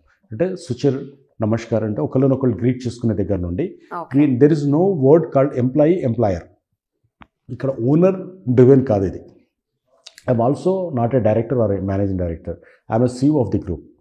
Okay. Lion Kiran is the CEO of the group. Chief executive officer అని అంటాను. ఇంకా నాకు డైరెక్టర్గా ప్రమోషన్ ఇవ్వలేదు కంపెనీ.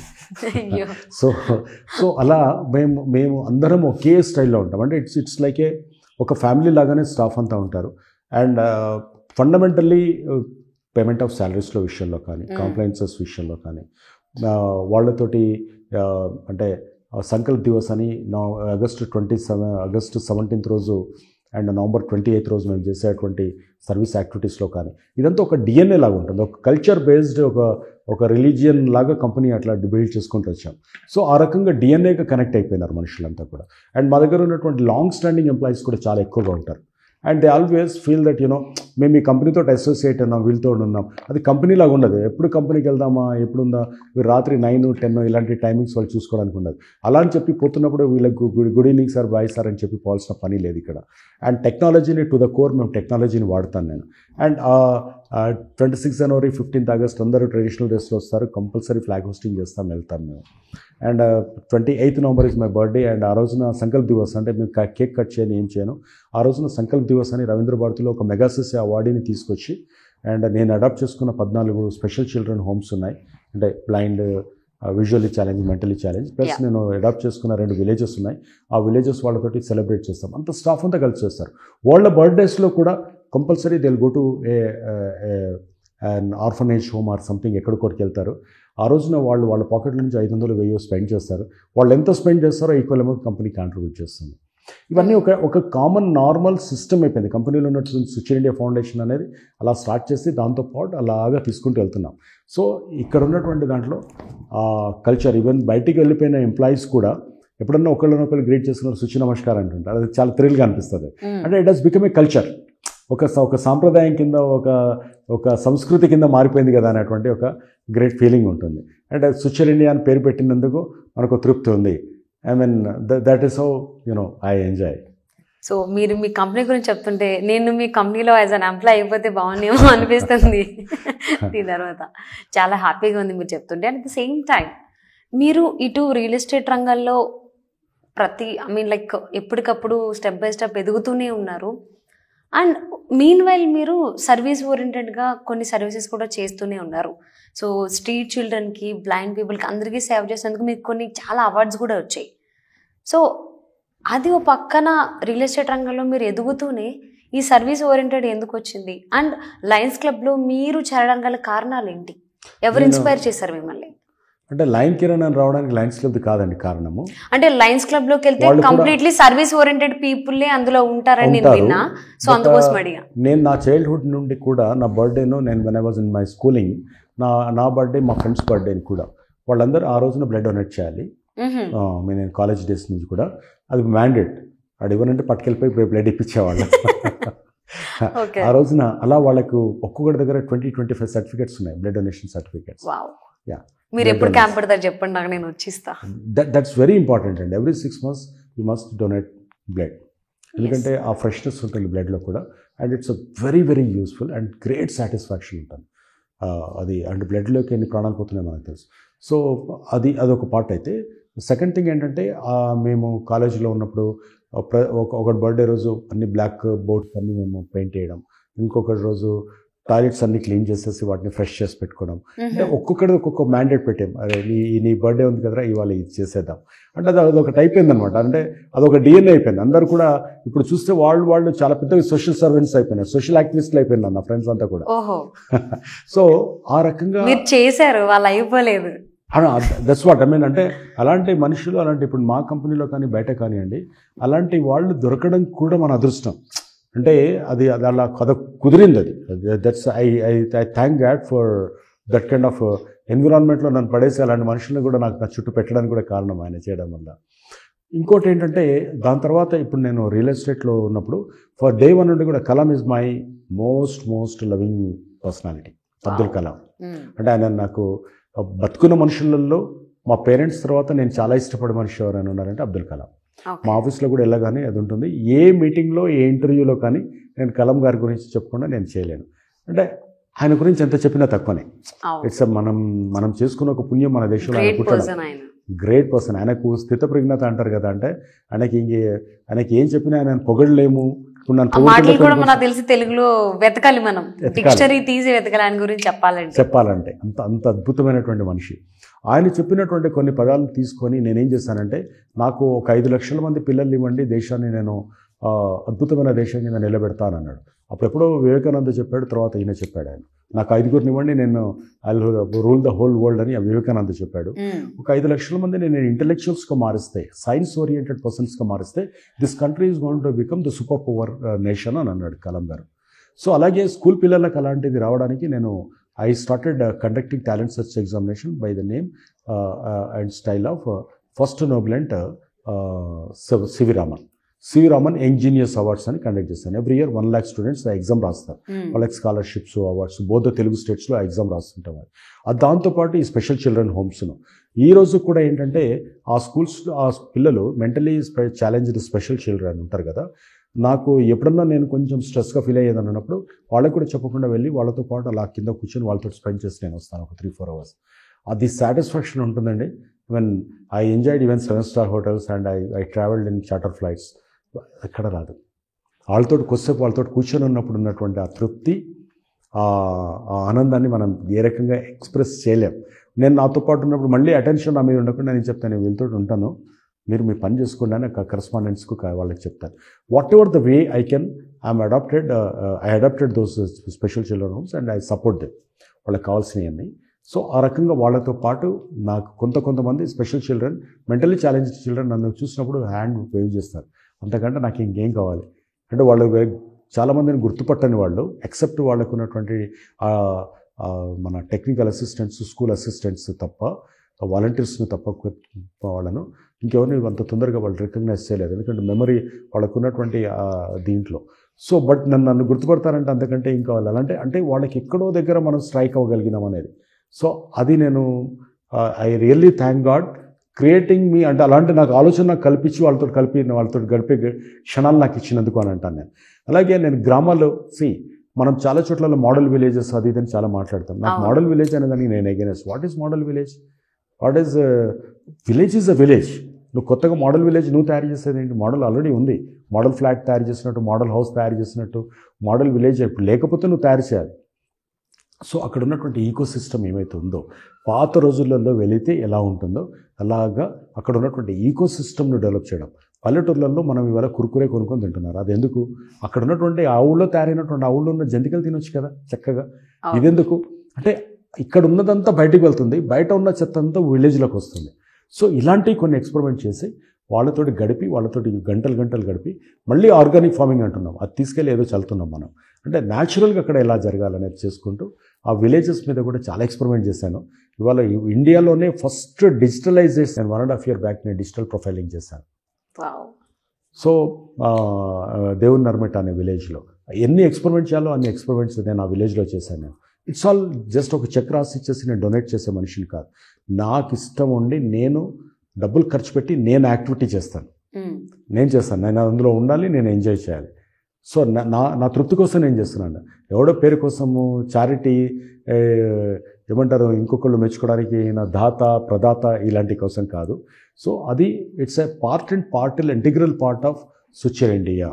సుచిర్ ఇండియా ఫౌండేషన్ కోసం నేను సుచిర్ ఇండియా కోసం ఎంతైతే టైం ఇస్తానో అందులో ఒక 25% నేను నా ఫౌండేషన్కి ఇస్తాను. ఎందుకంటే నాకు వచ్చే డబ్బులు సొసైటీ నుంచే వస్తున్నాయి. నేను ఇంటి నుంచి చిన్నప్పటి నుంచి ఎక్కడి నుంచి తేలేదు. నేను ఇక్కడి నుంచే సొసైటీ నుంచే నేను డ్రా చేస్తాను ఈ వెల్త్ను. కాబట్టి giving back to the society, spending back gives a great satisfaction. Wow. So లక్షల కోట్లు సుచిర్ ఇండియా కంపెనీ ద్వారా మీరు పొందడమే కాకుండా సుచిర్ ఇండియా ఫౌండేషన్ ద్వారా విలువ కట్టలేనటువంటి మనుషుల ప్రేమను పొందుతున్నారు. రియల్లీ దట్స్ గ్రేట్ అండి. చాలా చాలా బాగుంది మీ ఆలోచన. సో అలానే ఉండాలి, ఇంకా బాగా ఇంప్రూవ్ అవ్వాలి మనస్ఫూర్తిగా కోరుకు. సో రియల్ ఎస్టేట్లో హైట్స్లో ఉన్నారు, దాంతోపాటుగా సర్వీస్ ఓరియంటెడ్ చేస్తారు. అండ్ ఇంకొకటి, ఎక్కువ మీరు ఎందుకు అన్ని దేశాలని వదలకుండా తిరుగుతున్నారు? దేనికోసం? ఏం కావాలని ఏం వెతుకుతున్నారు? ఇంతకీ 97 దేశాల వరకు ఇప్పటి వరకు తిరిగారు అంటే ఏం వెతుకుతూ తిరుగుతున్నారు? మాకు తెలియాలి, మాకు కావాలి. నేను ఒకటి చెప్తానండి. నేను రీసెంట్గా రాసిన బుక్ ఒకటి ఇంకా రిలీజ్కి ఉంది. మై ఇన్క్యూరబుల్ వండర్లస్ట్ అని ఒక బుక్ని రాశాను. నేను నా ట్రావెల్ ఎక్స్పీరియన్సెస్ మీద రాశాను. I also pen some books. Feet and ads అని ఒక రియల్ ఎస్టేట్ మీద బుక్ రాశాను. అండ్ ఇంకొక బుక్ నేను బ్లూ ప్రింట్ గ్లో అప్ అని రాశాను.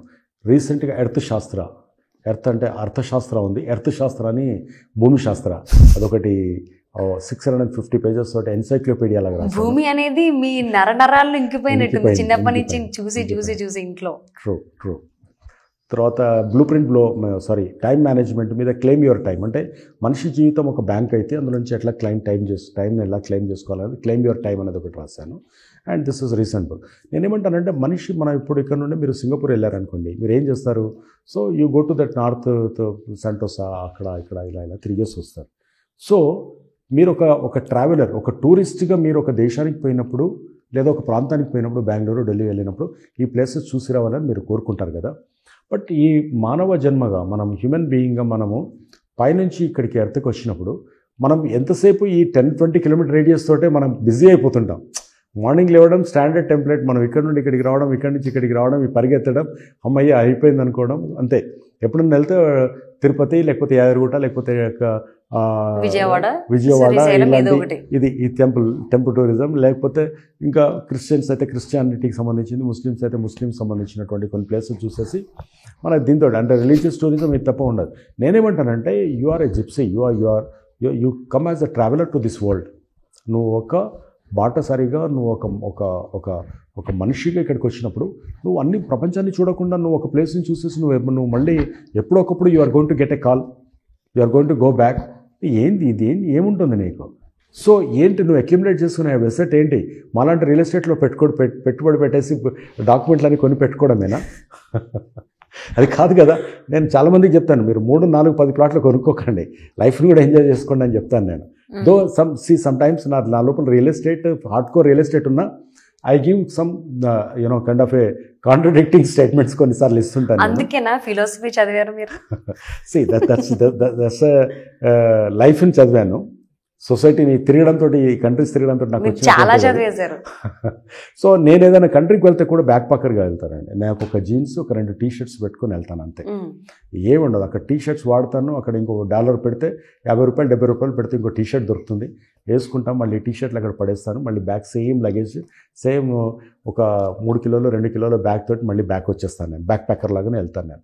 Because I'm not going there as అది పోయింది. అది ఏదో మాల్స్కి వెళ్ళడానికి హైదరాబాద్లో కూడా బ్యూటిఫుల్ మాల్స్ ఉన్నాయి, ఇక్కడ కూడా మెట్రోస్ ఉన్నాయి, ఇక్కడ అన్నీ ఉన్నాయి. Why we should go and see the same stuff over there? అక్కడ పోయి స్టార్బక్స్లో కాఫీ తాగాలంటే హైదరాబాద్లో తాగలేమా? తాగొచ్చు. సో నేను అక్కడ బైక్ తీసుకోనో లేకపోతే నేను కార్ తీసుకోనో, I go to the countryside, I see the real culture of it. అక్కడ ఉన్నటువంటి మనుషుల మనస్తత్వాలు, వాళ్ళ ఎక్స్ప్రెషన్స్, వాళ్ళ లైఫ్ స్టైల్, అక్కడ ఉన్నటువంటి న్యాచురల్ బ్యూటీ, హెరిటేజ్ బ్యూటీ, అక్కడ ఉన్నటువంటి చారిత్రకరమైనటువంటి కొన్ని ప్రదేశాలు ఏంటి, అది ఎలా ఇవాల్వ్ అయింది, అది మనం తీసుకోవడం వల్ల ఏమవుతుందంటే ఈ ప్రపంచంలో మనం ఒక పార్ట్ అయ్యి ప్రపంచం మీదకి వచ్చినప్పుడు మనం అలా చూసి పోవడం వల్ల జీవితాన్ని మనం 100% ఒక్క లైఫ్లో 10 లైఫ్ చూసి వెళ్ళాలి. ఒక్క లైఫ్లో క్వార్టర్ లైఫ్ చూసిపోతే కాదు.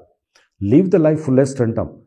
సో దట్ ఫుల్లెస్ట్ లైఫ్ కావాలంటే యూ ఎక్స్ప్లోర్ ద వరల్డ్. హైదరాబాద్లో ఉండి చుట్టుపక్కల చూడం, ఈ పోయిన ప్లేస్కే మళ్ళీ వెళ్తాం. Why you wanted to go to the same mall? I like Forum mall, ఎప్పుడు నేను అక్కడికి వెళ్తాను, అది గొప్ప అనుకుంటాం మనం. Why you go to other, you explore. మళ్ళీ ఉందో లేదో రేపు, జిందగీ నహీ మిలేగా దుబారా అంటారు కదా. You you you you you you explore it. I mean there is no tomorrow అన్నట్టుగా మనం దాన్ని ఎక్స్ప్లోర్ చేసుకోవాలి. Life is nothing but the few memories. Life is nothing but few glimpses of your కొన్ని జ్ఞాపకాలు మాత్రమే, ఇంకోటి ఏమీ లేదు. ఏది మాట్లాడినా, ఇవాళ నేను ఇక్కడికి వచ్చాను, ఇది మాట్లాడుతున్నాను, కొన్ని జ్ఞాపకం. ఇది నేను తిరుపతి వెళ్ళాను, కొన్ని జ్ఞాపకం కోసం వెళ్తున్నాను, ఒక ఫీల్ కోసం వెళ్తున్నాను. లేకపోతే టీవీలో చూసుకోవచ్చు, నేను ఇక్కడే దండం పెట్టుకోవచ్చు. ఆ ఫీల్ కోసం వెళ్తున్నాను నేను. ఆ ఫీల్ రావాలంటే యూ ఎక్స్ప్లోర్. మనం చక్కగా ప్లాన్ చేసుకుని, నేను పని చేసినప్పుడు 16 hours 17 hours పని చేస్తానండి. ఎస్కేప్ అయ్యానంటే కంట్రీలో ఎక్కడికి వెళ్తానో తెలియదు. ఫర్ యువర్ సర్ప్రైజ్, నేను భూమి ఇలా ఉంటే ఇలా తిరిగాను. అంటార్క్టికా వెళ్ళాను, ఆర్క్టికా వెళ్ళాను. భూమికి ఉన్నటువంటి టాపెస్ట్ పాయింట్ దగ్గర నేను నిలబడి ఫోటో దిగాను, అక్కడ గడిపాను. And bottom most part of the earth, అంటార్కిటికాలో ఉన్నటువంటి రష్యన్ బేస్లో వెళ్ళి అక్కడ కూడా నేను గడిపొచ్చాను నేను. అండ్ ఇలా తిరిగి వచ్చాను నేను. ఈ కాంటినెంట్ ఆ కాంటినెంట్ అనేది లేదు. So all kinds of adventure. And 87 skydives కూడా అడ్వెంచరిస్ట్. సో ఇలా అంటే one life, what is important, you create your blueprint. మీ లైఫ్లో ఇది అని చెక్ లిస్ట్ తయారు చేసుకోండి. చూస్తూ we are not born just for చదువుకున్నామా, ఒక ఉద్యోగం చేసామా, పిల్లలు కన్నామా, అవన్నీ 1000 ఏళ్ల కింద కూడా చేశారు. ఇప్పటికీ నువ్వు గొప్పగా ఏదో ఒకటి చేసి నువ్వు ఏదో ఒకటి కొత్తగా క్రియేట్ చేయాలి. నీ లైఫ్ నువ్వు పూర్తిగా ఎంజాయ్ చేయాలి. ఓకే, మరి ఇన్ని దేశాలు తిరిగారు కదా, ట్రెక్కింగ్ చేశారు, అడ్వెంచరస్ థింగ్స్ చాలా చేశారు. కరెక్ట్. మీకు బాగా ది మోస్ట్ మెమరబుల్ థింగ్ ఏంటి? నాకు మోస్ట్ మెమరబుల్ థింగ్ ఏంటంటే, నేను ధృవాల దగ్గరికి వెళ్ళినప్పుడు నాకు మోస్ట్ మెమరబుల్ అండి. ఫస్ట్ సారి నేను అంటార్కిటికా వెళ్ళినప్పుడు ఐ డిడ్ మై అడ్వెంచర్. చాలా అంటే నేను కొన్నిసార్లు అవుట్ ఆఫ్ ది మైండ్ చేస్తాను. అంటే కొంచెం క్రేజీ అంటారు కదా, పిచ్చిగా చేస్తారు కదా. అది 6 layers వేసుకోవాలి. ఒకదాని మీద ఒక లేయర్ వేసుకోవాలి. దానికి ప్రోటోకాల్స్ ఉంటాయి. షూస్ కూడా డిఫరెంట్గా ఉంటాయి ఇవన్నీ. ఎందుకంటే -50-55 degrees దగ్గర ఉంటుంది. బయట ఉన్నటువంటి యూఎస్లో కూడా కొన్ని చోట్ల 50 degrees, కొన్ని చోట్ల ఉంటుంది గ్లేసియర్స్ దగ్గర. బట్ అక్కడ ఉన్నటువంటిది ఇక్కడ చాలా తేడా ఉంటుంది. ధృవాలు కదా, చాలా ఎక్కువగా ఉంటుంది. బ్రీజ్ అవన్నీ వేరే ఉంటాయి. సో బట్ అక్కడికి వెళ్ళినప్పుడు I lost my sensation and అక్కడ పడిపోయాను నేను. ఆ జోడాక్లో మళ్ళీ పట్టుకొచ్చి నాకు మళ్ళీ ఒక 3 days పట్టింది నేను నార్మల్ అవ్వడానికి. చేతులు కాళ్ళు ఏ బాడీలో ఏది కదలలేదు. ఇప్పటికీ ఒక పార్ట్ ఆఫ్ మై బాడీలో ఇక్కడ 2 చోట్ల సెన్సేషన్ ఉండదు నాకు. సో అలా జరిగిందనమాట స్కిన్లో. సో అటువంటి కొన్ని ఎక్స్పెరిమెంట్స్ జరిగినాయి. And my first adventure in న్యూజిలాండ్లో స్కై డైవ్ చేస్తున్నప్పుడు కిందంతా గ్రీన్ కార్పెట్, పచ్చడి గ్రీన్ కార్పెట్, కనీసం చూద్దామంటే కూడా చిన్నది ఏదైనా ఒక వేరే కలర్ కనపడనటువంటి దగ్గర అక్కడ చేస్తున్నప్పుడు ఇలాంటి అంటే ఒక్కొక్కటి నేచర్ని ఎంజాయ్ చేస్తున్నప్పుడు ఒక రకంగా ఉంది. ఆఫ్రికాలో నేను వైల్డ్ ఎనిమల్స్ తోటి దాంతో ఉన్నప్పుడు అదొక రకమైన experience. And what you call that, మౌంటైన్స్లో అక్కడ ఉన్నప్పుడు, మౌంట్ టిట్లిస్లో, మౌంట్ ఆల్ప్స్లో ఉన్నప్పుడు నేను షార్ట్స్ వేసేసుకొని స్లీవ్లెస్ వేసేసుకొని పోయినప్పుడు నన్ను ఒక జోకర్ లాగా చూశారు అందరూ. సో ఇదేంటి వీడని, అంటే కొంచెం ఆ టైంలో చేయకపోతే ఇంకెప్పుడు చేయలేం కాబట్టి చేసాము అవన్నీ. సో ఇప్పటి వరకు స్టిల్ మీరు తిరిగిన దేశం ఏదైనా ఉందా, తిరగాలనుకున్నది? ఇంకా ఉన్నాయండి. నేను 150 టచ్ చేస్తాను. 150 నేను టచ్ చేస్తాను. సో నెక్స్ట్ ఇమ్మీడియట్గా వెళ్దాం అనుకున్నది ఏదైనా ప్లాన్ ఉందా మీకు? యా, నాకు సౌత్ ఆఫ్రికాలో అమెజాన్ రివర్ ఆ బెల్ట్ అంతా నాకు తిరిగి రావాలని ఉంది. ఇది కొంచెం కరోనా టార్గెట్ చేస్తున్నాను నేను. అమెజాన్ ఫారెస్ట్ ఉంది కదండి, అదంతా కూడా ఆ ఫారెస్ట్ రీజియన్ అంతా కూడా నేను I wanted to go wild trekking, wild దీంట్లోకి నేను వెళ్ళాలన్నది ఉందన్నమాట. నాకు wanted to do at least 20-25 days నేను వాంటెడ్ టు గో. ఓకే, ఎప్పుడైనా ఇప్పుడు వరకు అంటే 97 countries తిరిగారు కదా, ఎప్పుడైనా రిస్క్ చేసింది ఏదైనా ఉందా? ఆల్మోస్ట్ మీరు చేసినవన్నీ రిస్క్లే. ఆల్మోస్ట్ ఇంకా డెడ్ ఎండ్ ఆ లైన్ దాకా వెళ్ళి బ్యాక్ వచ్చింది ఏదైనా ఉందా? అలాంటిది ఏం లేదా? చాలా ఉన్నాయండి. ఇప్పుడు నేను గ్లేసియర్స్ దగ్గర జరిగింది నా ఎక్స్పెరిమెంట్స్ చెప్పాను. నేను ఈజిప్ట్లో చేస్తున్నప్పుడు స్కై డైవ్ బంగీ జంపింగ్ చేస్తున్నప్పుడు నాకు లెఫ్ట్ లెగ్ది 2 legsకు హుక్ ఉంటుంది. ఒక హుక్ ఓడిపోయింది, అది ఒక లెగ్ది. సో ఇలాంటివి చాలా జరిగాయి. ఐ మీన్ నేను ట్రెక్కింగ్కి వెళ్ళినప్పుడు అగైన్ మన వాట్ యు కాల్ దట్, ఆఫ్రికాలోనే ట్రెక్కింగ్కి వెళ్ళినప్పుడు అక్కడ కొంత నేను పైనుంచి దీంట్లోకి వచ్చింది ఉంది. అది కొంచెం స్లిప్ అయిపోతే పైనుంచి వస్తున్నటువంటి బౌల్డర్ నా మీదకి వచ్చి ఉండేది. నేరోగా ఎస్కేప్ అయినాను. నేను ఒక 2 feet డిస్టెన్స్ తోటే అయింది. అది కూడా నేను తర్వాత పోయి చూస్తే ఏంటంటే ఆ బౌల్డర్ అక్కడికి వచ్చే కంటే ముందు చిన్న అది తగిలి అది డైరెక్షన్ మార్చుకుంది, లేకపోతే అది నా మీదకి వచ్చి ఉండండి అది కూడా. సో అలాంటివి కొన్ని కూడా జరిగాయి. అండ్ వాల్కనోస్ దగ్గరికి వెళ్ళాను నేను. చాలా దేన్ని వదలలేదు, దేన్ని వదలలేదు. అంటే ఫియర్ అనేది లేదు. బేసిక్గా నేను ఏం చెప్తానంటే, మనిషిలో ఫియర్ అనేది ఉంటే భయం అనేది ఉంటే మనకి ఏదైనా అనిపిస్తుంది. భయం అనేది లేదు అని అనుకున్నాం అనుకోండి, దానికి అమ్మో అని అనిపించదు. నాకు అది డేంజర్ లాగా అనిపించలేదు, థ్రిల్ అంతే. Wow, great. మీరు చాలా బుక్స్ రాశారు. అంటే రియల్ ఎస్టేట్కి సంబంధించి కావచ్చు, వేరే వాళ్ళని ఎదుటి వ్యక్తులు ఇన్స్పైర్ చేసే విధంగా చాలా బుక్స్ రాయడం జరిగింది. అసలు బుక్స్ రాయడం గల కారణం ఏంటి? అంటే అంటే మనం రాస్తున్నామంటే మనం చదువుతున్నాం అన్నట్టే అకౌంట్లోకి వస్తుంది. మనం ఏది చదవకుండా మనకి ఏది తెలియదు. అంటే మీరు బుక్స్ ఏమన్నా రీడ్ చేస్తారా? అలవాటు ఉందా? నేను నా దగ్గర ఉన్నటువంటి లైబ్రరీకి ఎవరి దగ్గర ఉండదండి. Biggest collection cross section. అంటే ఫిలాసఫీ ఉంది, చరిత్ర ఉంది, అండ్ వాటి కాల్ రిలీజియస్ ఉన్నాయి. అందుకే మీరు యూనిక్ ఇస్లాం తీసుకోండి, క్రిస్టియానిటీ తీసుకోండి, జూయిష్ తీసుకోండి, అన్ని వాటన్నిటి కూడా ఉంది. It's a separate. I got a very good friends across the globe. We go some late nights debates మీద వెళ్తుంటాం. వాటి మీద ఎక్కడికో వెళ్ళి ఇంకా ఇక్కడికి వెళ్ళిపోతే తర్వాత మళ్ళీ మనం బ్యాక్ రాలేము.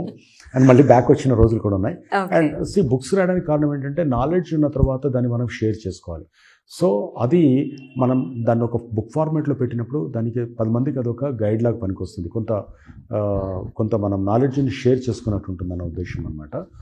దాంతో నేను అది ఆ బుక్స్ రాయడానికి ఉన్నటువంటి కారణం. సో ఆ ఎక్స్పీరియన్సెస్ని షేర్ చేసుకోవడం, నాలెడ్జ్ని షేర్ చేసుకోవడానికి బుక్స్ రాస్తాను. ఓకే, అంటే మీరు ఒక టైప్ ఆఫ్ బుక్స్ అనేవి చదవరు, అవన్నిటిని చదువుతారు? అన్ని చదువుతాను. ఓకే, ఇన్ కేస్ ఒక టైప్ ఆఫ్ బుక్స్ అనేవి అంటే మీ కలెక్షన్లో ఎక్కువ ఏ కలెక్షన్ ఉన్నాయి?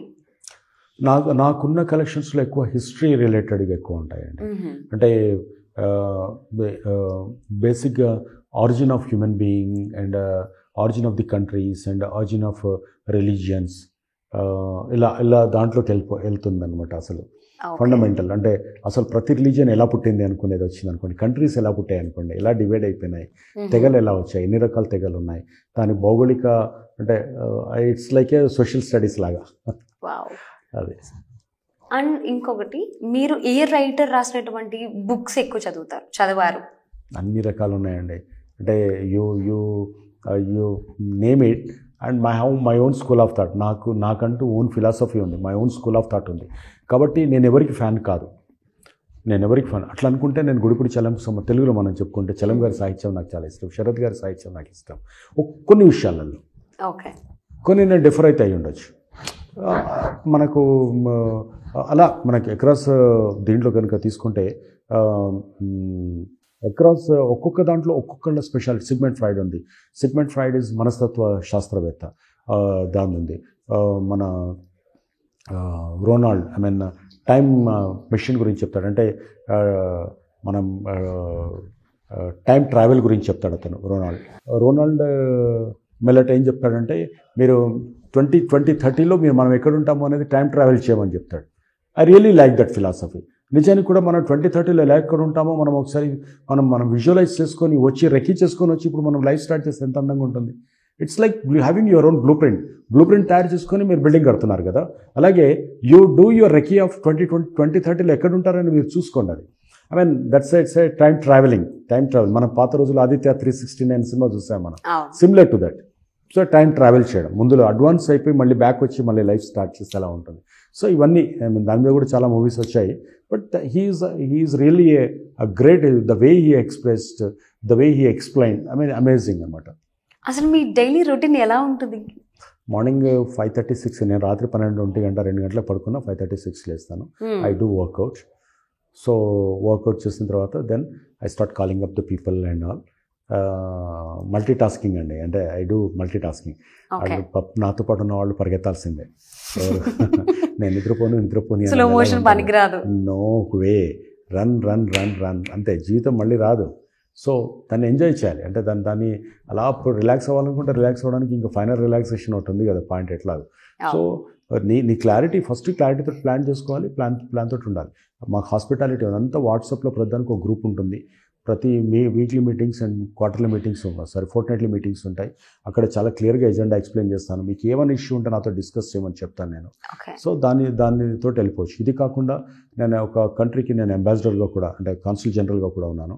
Honorary consul of Bulgaria for the state of Telangana and Andhra, appointed by the president of India with diplomatic protocols. So దాంట్లో నేను అక్కడి నుంచి వచ్చేటువంటి డైరెక్షన్స్ కూడా ఉంటాయి. వాటన్నిటిని డెలిగేట్స్ ఇవన్నీ కూడా చూసుకుంటుంటాం.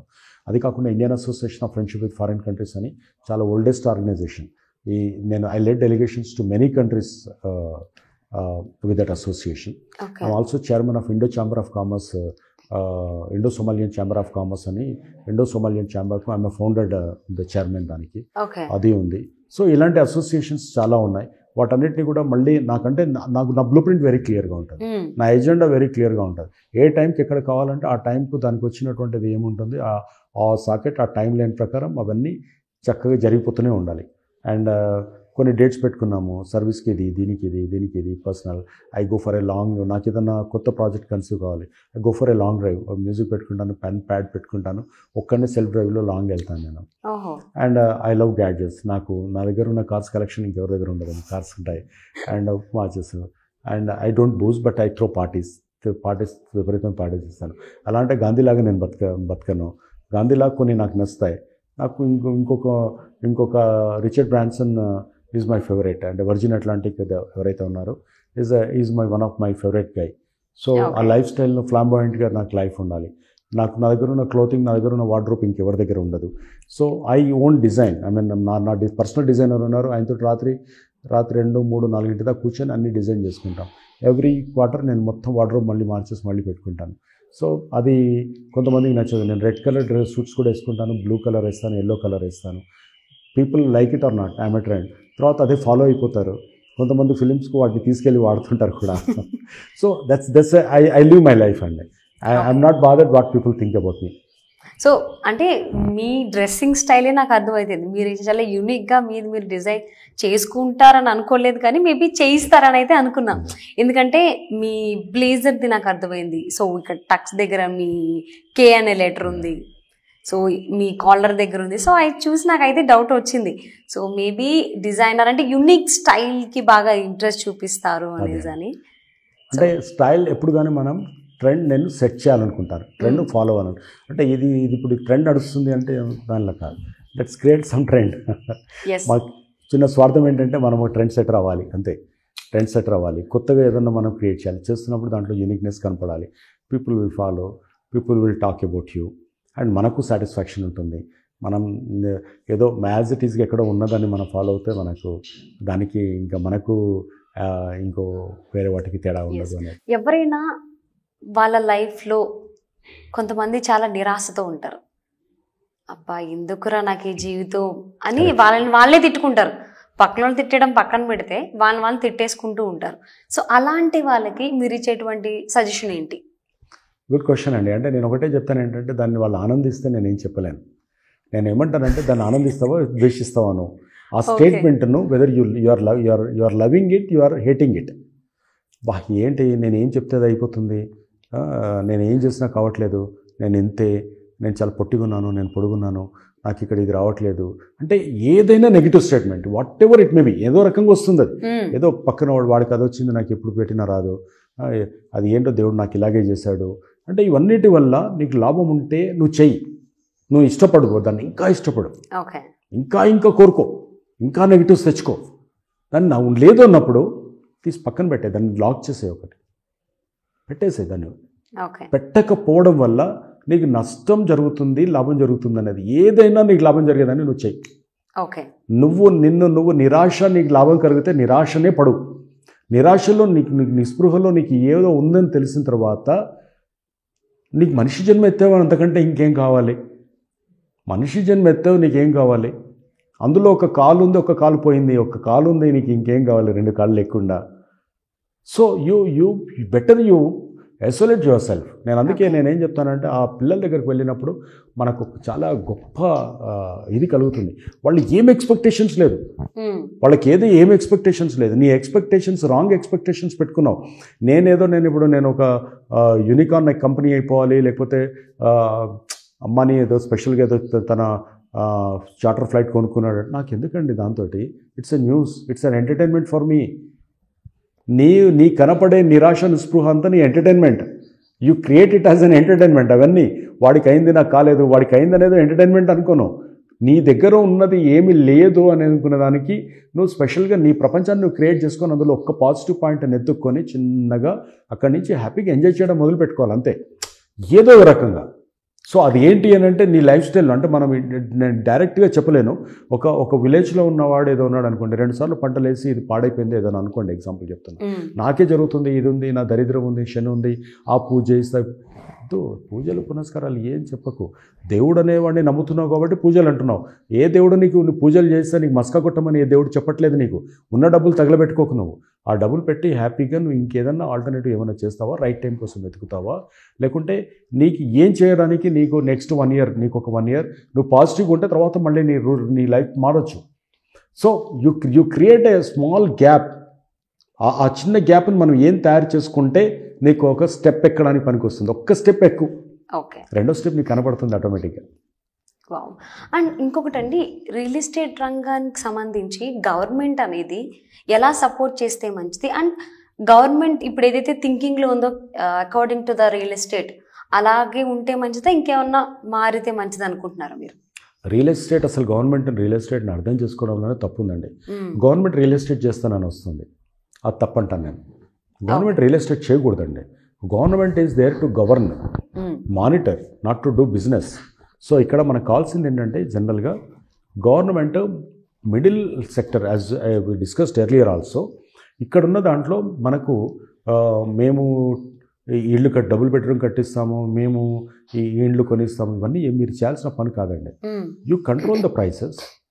మీరు ఇలాంటి వ్యాపారం చేసే వాళ్ళకు 2% రిజిస్ట్రేషన్ ఛార్జ్ చేస్తాం. ఓకే. ఇలాంటి కొనుక్కునే వాళ్ళకు మేము బ్యాంక్ రేట్ ఆఫ్ ఇంట్రెస్ట్ మేము 2% తీసుకుంటాం. అక్కడ సబ్సిడీ ఇవ్వండి, వాళ్ళకు కూడా పార్టిసిపేట్ చేయండి. Don't give. నేను ఇదే విషయం కాదు, ఏ విషయంలో కూడా ఈ సబ్సిడీస్ ఫ్రీ బీస్ అనే దాని మీద కంప్లీట్ ఇండియన్ ఎకానమీని తినేస్తాయి. రియల్ ఎస్టేట్ను ఇండస్ట్రీ కింద అబ్జర్వ్ చేయాలి. ఫస్ట్ ఇక్కడ ఉన్నటువంటి సైంటిఫిక్ మెథడాలజీ తీసుకురావాలి. పబ్లిక్, ఇండస్ట్రీ పీపుల్ వీళ్ళందరూ కూడా అందులో ఎక్కువ అమౌంట్ని ఇన్ఫ్రాస్ట్రక్చర్లో పెట్టేలాగా చేయాలి. ఒక్కసారి ఇన్వెస్ట్ చేసే మనీ అది 100 చోట్లకు వెళ్ళి మళ్ళీ ₹1 కాదు, అది ₹100 అవుతుంది, అది టర్న్ అవుతుంది. సో అలా చేసేలాగా రావాలి. గవర్నింగ్ ఏవైతే రూల్స్ ఉన్నాయో అవి కంఫర్టబుల్గా చక్కగా ఉండేలాగా ఉండాలి. సోషల్ ఇన్ఫ్రాస్ట్రక్చర్ గవర్నమెంట్ ఏం చేస్తుందంటే సపోర్ట్ సిస్టమ్ ఎక్కడ డెవలప్ చేయాలంటే government rule is to develop the roads. Government what do you call that, responsibilities to make the railway connections, power connections, water connections, దాని మీద పెట్టండి మీరు. మేము బిల్డ్ చేసిన తర్వాత అక్కడికి పోయిన తర్వాత అక్కడ ఏమి ఉండదు, వాటర్ ఉండదు, రోడ్ ఉండదు. మీరు మటుకు రోడ్ మాస్టర్ ప్లాన్ రోడ్ చూసుకొని బిల్డింగ్ ఇచ్చేస్తున్నారు. అక్కడ వాటర్ వచ్చేస్తే వర్షాలు పడిపోతే మళ్ళీ అక్కడ మనకు రోడ్ అన్ని బ్లాక్ అయిపోతున్నాయి. సో డ్రైన్ సిస్టమ్ లేకుండా, rain water harvesting, rain water, storm water drains లేకుండా, ఎలక్ట్రికల్ లేకుండా, రోడ్స్ లేకుండా, అండ్ ఇవన్నీ లేకుండా మీరు ఎవడికి పడితే వాడికి లెఫ్ట్ అండ్ రైట్ మీరు పర్మిషన్స్ ఇవ్వడం కాదు, మాస్టర్ ప్లాన్ డెవలప్ చేయడం. మాస్టర్ ప్లాన్ రెడీ చేసిన తర్వాత రియల్ ఎస్టేట్ని అక్కడ డెవలప్ చేయడానికి పర్మిట్ చేయడం. ఇది యూరోపియన్ కంట్రీస్ కానీ, అమెరికన్ కంట్రీస్ కానీ, డెవలప్ కంట్రీస్ కానీ చేస్తున్నాయి. మనం కూడా ఆ రకంగా ఏదో ఒక రోజు కావాలనుకుంటే అలాంటిది మనం ఇక్కడ కూడా సిస్టమ్ డెవలప్ అవ్వాలి. గవర్నమెంట్ షుడ్ థింక్ దట్ 2030-2040లో ఎలా ఉండాలనేది ఒక విజన్ ప్లాన్ గవర్నమెంట్ దగ్గర ఉండాలి. రియల్ ఎస్టేట్ సెక్టరే కాదండి, ఏ సెక్టర్కైనా హైదరాబాద్ మాస్టర్ ప్లాన్ ఎలా ఉంటుంది అనేది ఒక ఊహాచిత్రం మనం ముందు పెట్టాలి. పెడితే మీకు, నాకు, ఇంకొకళ్ళకు క్లారిటీ ఉంటుంది నేను ఎక్కడ పోతున్నాను అనేది. మన దగ్గర ఎక్కడుంది 2030లో హైదరాబాద్ ఎలా ఉంటుందని ఎవరికైనా తెలుసా? ఇక్కడ ఉన్నటువంటి ఎవరికి తెలియాలి కదా. So where I'm going to leave, నేను ఎక్కడ ఏ ప్రపంచంలోకి నేను ఎంటర్ అవ్వబోతున్నానని నాకు తెలిస్తే మీరు ఏ రియల్ ఎస్టేట్ వాళ్ళు వచ్చి ఏ మార్కెటింగ్ వాళ్ళకి తోచింది ఏదో చెప్పడం కాదు. అది there should be a blue print. అది నేను గవర్నమెంట్ నుంచి నేను ఎక్స్పెక్ట్ చేసేది. ఇండస్ట్రియల్ దీన్ని టెంపరీగా ఇవాళ ట్యాక్స్ తగ్గించండి అంటే ఏ ఇయర్కి ఆ ఇయర్ టెంపరీ దీంట్లోకి వెళ్తున్నారు, వాటికి వెళ్ళడం కాదు. లాంగ్ టర్మ్ పర్స్పెక్టివ్లో మనం వెళ్ళడం ఏంటనేది చూసుకోవాలండి దానికి. ఓకే. కొంతమంది అంటే మీరు చాలా మందిని ఇన్స్పైర్ చేసేటువంటి స్టోరీస్ రాస్తున్నారు, చదువుతారు హిస్టరీ గురించి కాబట్టి అడుగుతున్నాం. చాలామంది చాలా లోగా ఫీల్ అవుతారు. ఎవరో ఏదన్నా అనకపోయినా తనకు తానుకే అంటే ఈ మధ్య కాలంలో స్ట్రెస్ అనేది అందరికీ కామన్ అయిపోయింది. వయసుతో సంబంధం లేదు. వాడు చిన్నపిల్లోడైనా ఐదర్ 3rd 4th క్లాస్ చదువుకున్నా అబ్బా నాకేంటిది అనేటువంటి స్థితిలో ఉంటున్నాడు. అందరి మైండ్ సెట్ అలా ఉంటుంది. సో అలా ఉండకుండా బీ పాజిటివ్గా ఉండాలంటే మైండ్ సెట్. సో అంటారు కదా మన చుట్టూ ఉండేటువంటి సరౌండింగ్స్ మనం చాలా పాజిటివ్గా ఉంచుకోవాలి అని. సో ఆ రకంగా ఆలోచిస్తే ఎలాంటి కోడ్స్ కానీ మన సరౌండింగ్స్ అనేవి ఎలా ఉంచుకుంటే మంచిది అంటారు? అంటే కొంతమంది ఎదురుగా కోడ్స్ పెట్టుకో, లేకపోతే నీకేం కావాలా గోల్కి సంబంధించి అక్కడ పెట్టుకో అంటూ ఉంటారు కదా. సో అలాంటిది ఏదైనా మీరు ఫాలో అయ్యారా? ఫాలో అవ్వకపోయినా ఫాలో అవ్వాలంటే మేమేం చెయ్యాలి అంటారు? సి దట్ న్యూనత భావం అంటే ఇన్ఫీరియారిటీ కాంప్లెక్స్ ఆర్ ఇంట్రావర్ట్నెస్ ఇది సొసైటీలో చాలా పెరగడానికి కారణం ఏంటంటే we are more habituated to your mobiles. మీరు మనుషులకు కనెక్ట్ అయిపోయి ఆర్టిఫిషియల్ థింగ్స్ కనెక్ట్ అవుతున్నారు కాబట్టి ఇది జరుగుతున్నటువంటి పరిణామం. ఇది ఇంకా పెరుగుతుంది. దిస్ విల్ నాట్ ఓన్లీ దీన్ని లీడ్కి నెక్స్ట్ లెవెల్కి ఎక్కడికి వెళ్తుందంటే సూసైడల్ టెండెన్సీ పెరుగుతుంది. అండ్ మనకున్నటువంటి ఇన్ఎఫిషియన్సీ లెవెల్ ఇవన్నీ కూడా పెరుగుతాయి. అంటే నేను ఏం చేయలేకపోతున్నాను, నాకు ఇది ఉంటుంది, ఇలా అంటే ఎవరు లేరు నాకు చెప్పుకోవడానికి ఉండదు, లోపల కూర్చోవడం, ఒక్కళ్ళని కూర్చోవడం, ఎలోన్గా ఫీల్ అవ్వడం, లోగా ఫీల్ అవ్వడం, వీటన్నిటితో ఏమవుతుందంటే మీకు ఇదివరకు రోజుల్లో ఉమ్మడి కుటుంబాలు ఉండడం, బయటికి వెళ్ళడం, బయట మనం ప్లే గ్రౌండ్లో మనం ప్లే చేయడం, రకరకాల గ్యాదరింగ్స్ అది ఇది వీటన్నిటిలో చోటు ఉండేది. ఇవాళ మనం పెళ్ళికి వెళ్ళినా కూడా గంట ముందు ఎక్కువ జనాలు కనపడుతున్నారు, గంట తర్వాత ఎవరు కనపడట్లేదు. అంటే అలా వెళ్ళడం, కలపడడం, రావడం, భోజనాలకు పిలుస్తారు, భోజనాలకు చేస్తాం, వస్తాం అనేలాగా ఉంది. అంటే మీ పిఆర్ అంటే మన ప్రజా సంబంధాలు, మానవ సంబంధాలు తగ్గిపోతున్నాయి. ఎప్పుడైతే మానవ సంబంధాలు తగ్గుతాయో మీకు వాటన్నిటి సైడ్ ఎఫెక్ట్సే ఇవి. చెప్పేవాళ్ళు లేరు. అంతకుముందు స్కూల్లో కూర్చున్నారంటే రకరకాల ప్రోగ్రామ్స్ ఉండేవి. మన ఉపన్యాస పోటీలని, దీనని, రకరకాల మాట్లాడుకోవడాలు ఇవన్నీ జరుగుతుండేయండి. మనం ఏదన్నా ఇంటికి చుట్టాల కోసం వెళ్ళినప్పుడు కూడా 2-3 రోజులు ఉండి వచ్చేవాళ్ళు అక్కడంతా కూడా. ఇవాళ అవన్నీ పోయినాయి. మైక్రో ఫ్యామిలీస్ వచ్చేటప్పటికి ఏమవుతుందంటే మీకు ఎవరు లేకుండా ఇంట్లో వాళ్ళు కూడా పేరెంట్స్ కూడా వాళ్ళ ఉద్యోగాలకు వెళ్ళడంతో, సిస్టర్ బ్రదర్ వాళ్ళిద్దరున్నా కూడా వాళ్ళు ఒక్కొక్క రూమ్లో ఉండడంతో, ఉన్న టైంలో ఒక్కటే రూమ్లో వాళ్ళు ఉన్నా కూడా ఎక్కువ టైం టీవీకో లేకుంటే మీ మొబైల్కో మీరు రెస్ట్రిక్ట్ అవడంతో సో ఇవి వాళ్ళ లోపల వాళ్ళ కనెక్షన్ అనేది పోతుంది. అంటే చెప్పుకోవడానికి ఎక్స్చేంజ్ ఆఫ్ వ్యూస్ అంటారు కదా, you cannot exchange your views with Google, అంతగా నేను చేసుకోవడానికి ఉండదు. But it's end of the day it is not a human connect ఉండదు అక్కడ. ఆ మనసుతో మనసు అని అంటారు, మైండ్తో మైండ్ అని అంటారు కదా, అవి కుదరదు అదంతా కూడా. So this is very very drastically it is giving an impact on European కంట్రీస్లో. ఎప్పుడో జరిగింది అది, ఇప్పుడు మన దగ్గర జరుగుతుంది అది.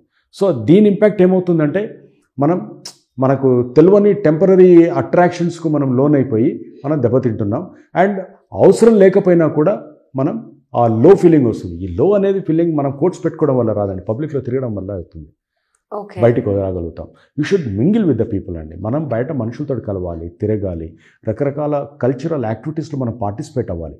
Most important thing is your life is not just your books. మీకున్నటువంటి ఆ కళలు, ఏదో ఒక కళతోటి మీరు కనెక్ట్ అవ్వండి. కనెక్ట్ అవ్వడం వల్ల ఏమవుతుందంటే మీ లోపల ఒక పాజిటివిటీ పెరుగుతుంది. ఏదో ఒక కళ, అది మీరు నాటకాల లేకపోతే మీరు డ్యాన్సా, డ్రామానా, ఇంకోట ఏదో రకంగా ఉంటుంది, లేదా ఒక స్పోర్ట్సా, ఏదో ఒక దాంతో మీరు కనెక్ట్ అవ్వండి. అక్కడ కనెక్ట్ అవుతున్నప్పుడు అక్కడ ఉన్నటువంటి మనుషులు ఇంకొకళ్ళతోటి దాంతో మీకు కలుస్తారు. వీలైనంత వరకు ఎక్కువ మంది మనుషులు కలవడానికి పెట్టుకోండి. తక్కువ టైం మీరు అప్పుడేమవుతుంది, మీ మొబైల్కి మీరు కొంచెం దూరం అవుతారు. మీకు వచ్చి షేర్ చేసుకునేటువంటి మెమరీస్ మీకు పెరుగుతాయి. మీరు లో ఫీల్ అవ్వడానికి ఏంటంటే మీకు ఆ కనెక్ట్ అయ్యేటువంటి ఆ సంబంధించినటువంటి అవకాశాలు ప్లస్ ఆ ఆలోచనలు రాక మీరు లో ఫీల్ అవుతున్నారు. ఎప్పుడైతే మీకు సొల్యూషన్ దొరికిందనుకో మీరు లో ఫీల్ అవుతారా? కారు. మీకు సొల్యూషన్ ఎందుకు దొరకట్లేదు?